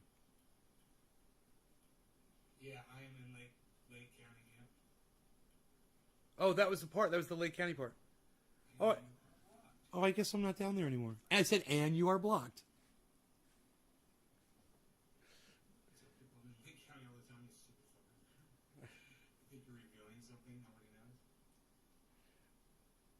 Always tie my hair back when I go outside. Did you guys enjoy that? It's a good habit. It's a good habit that I get into. I tie my hair back every time I go outside. You know, if I don't grab a hair tie and I'm outside and I want to start working, I always have to come back inside, grab a hair tie to go back outside because I don't want to get dust and dirt in my hair. You know, so I tie it back. And that's the way it's not flying like this, catching shit like a fucking fishnet. You know? It's just a lot easier for me to work and things like that. It's funny because you could totally see I still have it on. Watch how long it takes me to take it off. Like watching me water and feed the plants. And I also transplanted a lettuce. I found a lettuce growing on the ground. I transplanted that. And I got some good news. The lettuce that I thought died, it all came back. So I'm going to have a lot more lettuce than I originally anticipated, which is great. Last year it was bitter. The lettuce was a little bitter. This is the same breed of lettuce. But I don't know if because it's grown one time, one season. Copper Cab last night was that this morning? It was last night. Had a great fucking show. It was actually insane. His show was fucking insane, dude. He was going off. And I was in the chat, man. I was enjoying it. I didn't super chat him. But I went back to Discord and they're ignoring me. I mean, he accepted me into his community, but him or his sister won't respond to any of my fucking chats. He's got me, he won't accept my friend request, and she has her IMs open and she hasn't responded in over a day.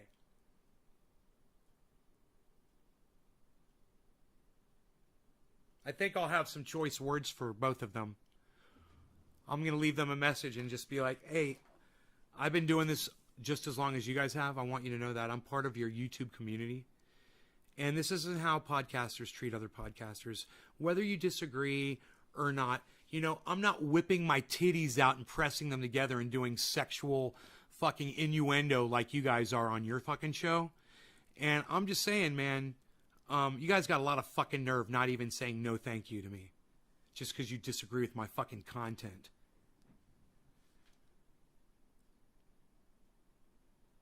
You'll leave a note on the window. Yeah, I'll leave a note on the window. Say, check out naysgarden.com. He agrees with your bumper sticker. naysgarden.com completely agrees with your bumper sticker. How many more weeks do you predict you'll be in veg? How close to the top of the greenhouse before it gets too difficult to work around? Huh. Bro, anytime you got to get up on a ladder, it sucks. And they'll be there. You know, they're going to be too tall. You know, if you want to pull off a dead leaf, sometimes you just let it go, man. You know, you got to get on a ladder. And I had to do that last year. I was on a ladder all the time, spraying and shit. It sucks. They get huge, man. They get to be a lot to deal with, you know. But you know, I could limit their growth. I could make them smaller, you know. I have that ability.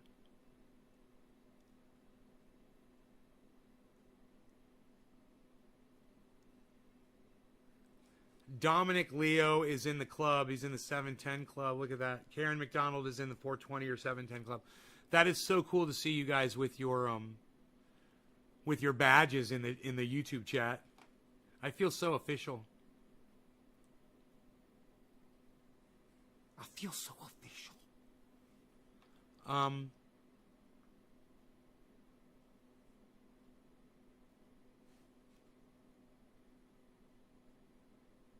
Yeah, so that was interesting watching me work around in there.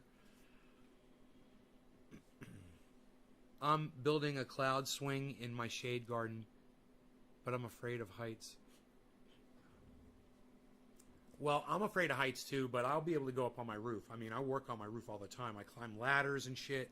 I'm okay with that. The heights that I'm afraid of are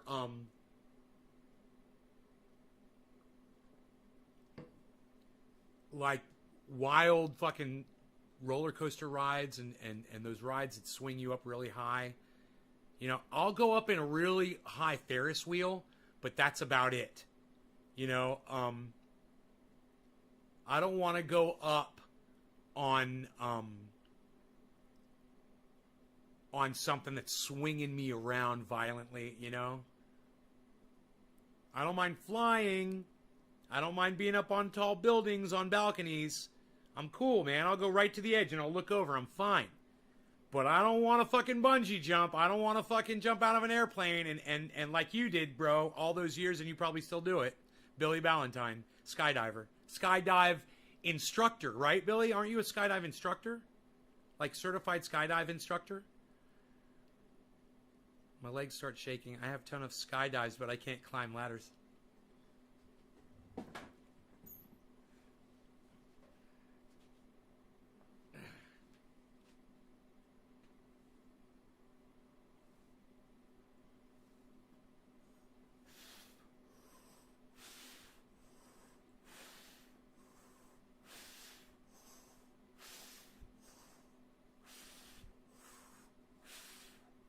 Oh my God, Billy, you're right. It does make it a lot easier when you're breathing while you do it. Holy shit.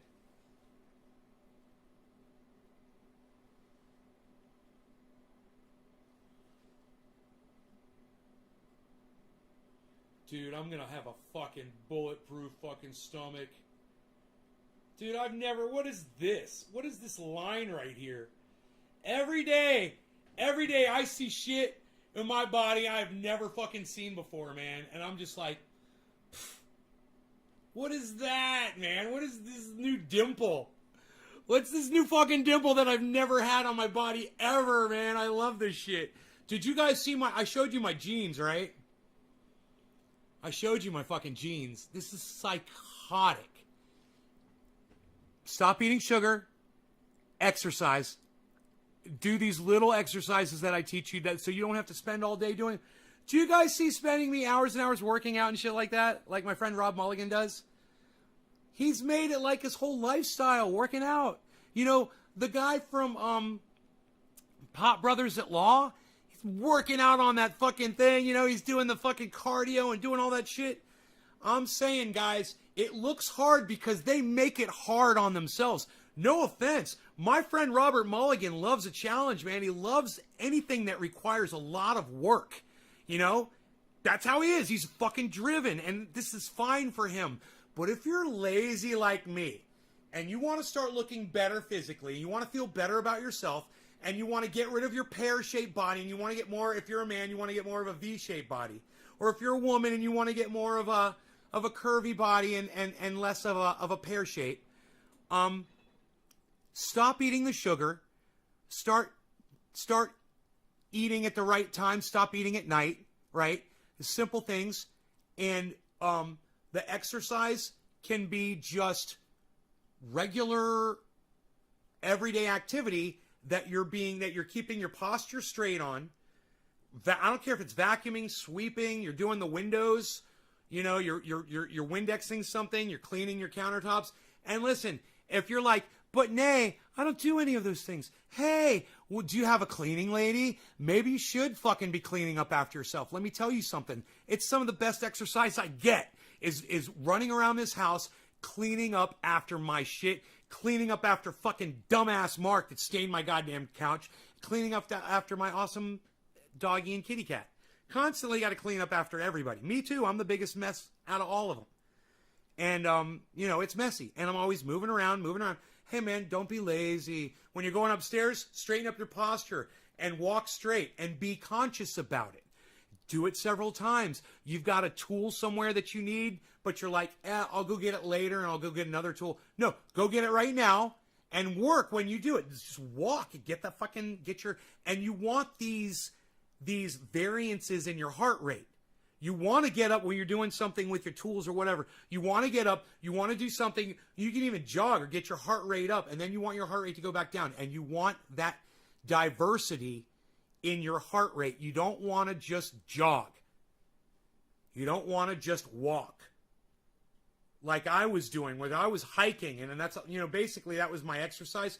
It's great. But my kind of hiking also has bursts where I have to go up an incline every once in a while. And then walking, then I'm going up an incline, then I'm going down an incline, then I'm walking straight again. These variances in your heart rate are pivotal in your health. Something you need to think about. And if you're just getting on a treadmill and doing this, you need to vary those paces that you're doing. If you're just walking, throw in a jog every once in a while, or do some bending over, like stop walking and do some cardio just a little bit for just a minute or two. Get your heart rate going again. Get it going faster than where it is where you're walking. Very, very important, guys. And there's so much more. And, eating at the right time of day. That is so important. So I eat, at noon. I'm usually hungry by noon now. It used to be I would eat right at 6 o'clock when I'd wait right after I take a shower. I come out and I make a bagel. Boom. I don't eat bagels anymore, number one, because they got sugar in them. So I got all these fucking bagels in my freezer that I'm not eating. I switched to rye bread, but now I'm not even eating that often. So, 10 to noon, whenever, then I make myself something, and it's not going to have sugar in it, and it's usually just going to be like I had a pork burrito, bean and pork burrito. Very thin tortilla outside, rolled up, and I just had a little piece of it, put it in the microwave, heat it up for a minute and 10 seconds. And take some hot sauce and put some hot sauce on that. No sugar in the hot sauce. Really enjoy that meal. I'm going to be getting those more often. I got tuna fish in the fridge too. It's got mayonnaise in it. No sugar. So I'm doing low sodium, no sugar. I'm eating between the hours of, I start eating, 10 o'clock in the morning. I can eat right now. 10 o'clock, and I don't eat past 6. That's the rule. And every once in a while, you can break the rule. You can cheat. You have a little sugar if you really need it, or have it at a good time when you're going to burn it off. Or you could just have something late night, off hours when you're not supposed to. It's okay. You put your body in this mode, and like my mom says, be careful. You're losing way too much weight, way too fast, she said. It's just coming off you. She was so concerned. Yeah, I'm down to 170 pounds. When we started this little excursion, I was 186 pounds. And I said, I got to start losing weight. I'm 186. I'm 170, period. I'm 170 pounds. That's 16 pounds I've lost.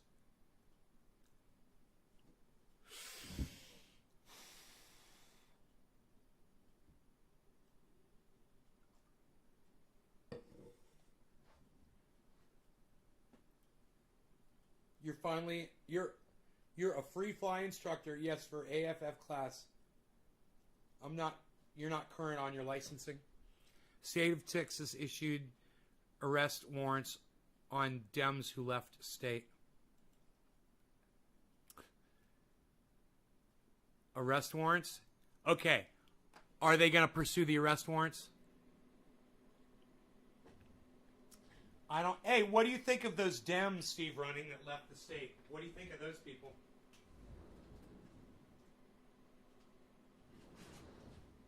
In an attempt to preserve voter rights, for you guys that don't know what's going on, Steve Running does, and I'm proud of him for knowing this and bringing it to the table. The state of Texas, their legislature right now is trying to pass a bill that will subvert voting for a lot of black people. That's it in a nutshell. The Democrats of Texas, the ones that vote on this bill, they all got in a plane and they went to Washington. If they're in Washington, if they're not there, then that bill can't get passed if they can't be there to vote. That's Texas law. Now, if Texas issued this arrest warrant for them, Texas does have a person in Texas who is able to, by law, send out bounty hunters, if you will, to bring them back and prosecute them in the state of Texas. Here's the problem. The bounty hunters that Texas send out, they won't have jurisdiction in Washington, so they won't be able to do that. So this is most likely just a, it's what you call an empty gesture on the state, on the part of the Republicans of Texas. It's a threat. It's an empty threat. And most likely nothing's going to come of this. And most likely the United States federal government, who Kamala Harris has already spoken out, and I must say, first good thing you'll ever hear me say about Kamala Harris. Right here, write it down. She actually spoke out against the assholes in Texas, and she did a good job of it, and she defended these politicians that are now in Washington. And if Washington does an emergency session and they pass a bill to protect these people and to protect the voters of Texas, then everything should be fine. But you know, the Dems over there from Texas have drawn a line in the sand. They've come to Washington and they said that they're sick of all of these stupid Trump supporting cunts that are all over the country that are trying to subvert the black vote. Good bring up, Stephen Running. Rob is buff. Yeah, he is.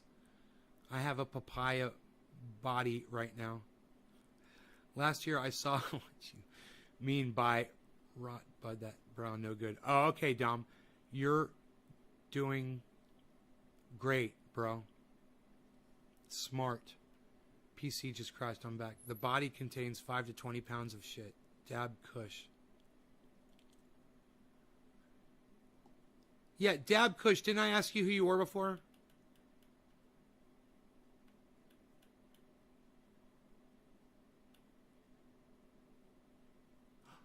Oh, we smoked a chalice. Were you Ninja Dab? Were you Ninja Dab? Was that you?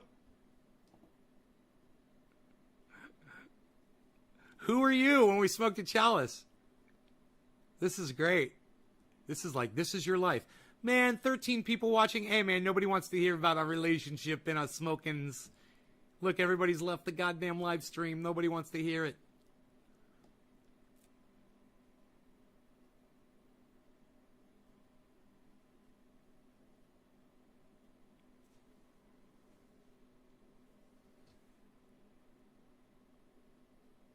Hold on a second.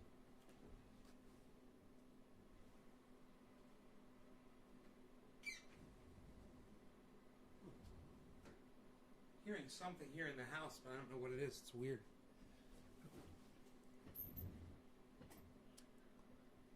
It's like a ringing sound. Theater. Woo. Does your gremlin still work? DC's. I'm still here, says Tanner. There's only 13 of you now. I'm about to close the show because now it's 12. When people leave, I shut the show off because if my live stream, if you guys aren't interested, then people that are watching this in the future will have lost interest a long time ago. And make a doctor phone calls. TV and listen into you on TV and make a doctor phone calls. Heavy P. Nay, they're doing this so no attention to real stuff.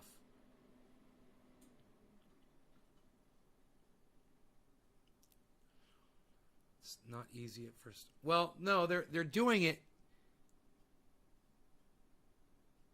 Steve Running, who's doing it? Steve, who's they? Steve Running, who's they? Well done. It's not well done. It's not easy at first few pounds, but once you start seeing the weight coming off. Why do people say it's not easy? Why all you motherfuckers, you're all indoctrinated to say losing weight is not easy. This is the easiest thing I've ever done in my entire life. Megsy, quit lying to my audience. Why do you got to make it hard for yourself and for everybody else that you're talking to right now? This shit is easy. I'm proving it because I'm a very unmotivated person.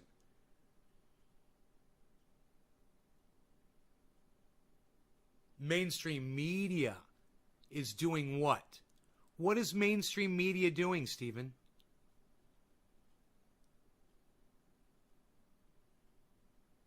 What is mainstream media doing exactly? I know who mainstream media is, Steve. Don't treat me like I'm an idiot. I'm asking you specific questions.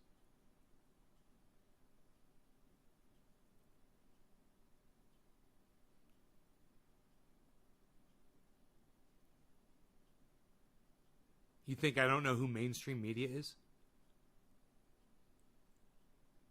They're doing what? You said they're doing this. They're doing what? They're doing what?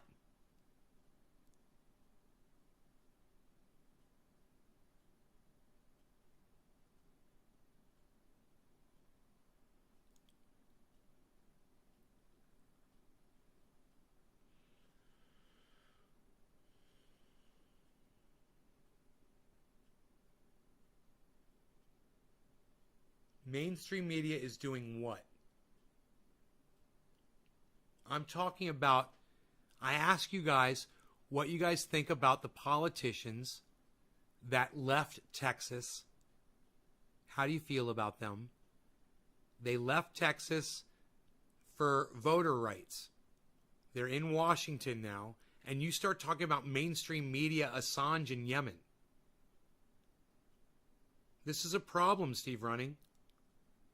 I'm trying to chain together how what I'm talking about relates to what you're talking about.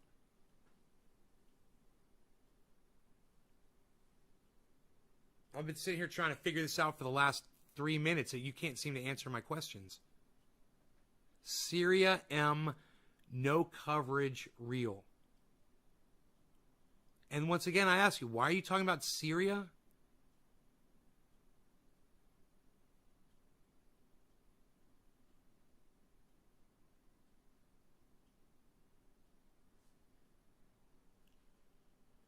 Jackie says, ha, ha, ha, ha.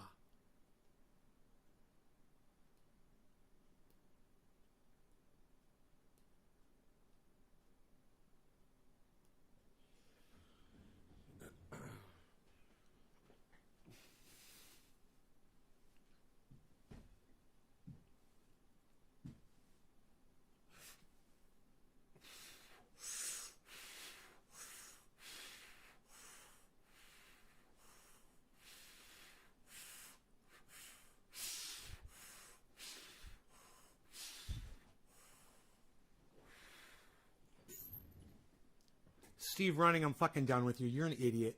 Fuck off, dude. You're such an asshole. Now you just say the name Aaron Mate. Fuck off, Steven. Dude, I'm literally sitting here talking about... Just fuck off. You guys, everyone take care. I'll see you guys later. Love you guys. 20 seconds of me waving goodbye to everybody except for Steven Running, who's an asshole. You're a fucking asshole, Steve.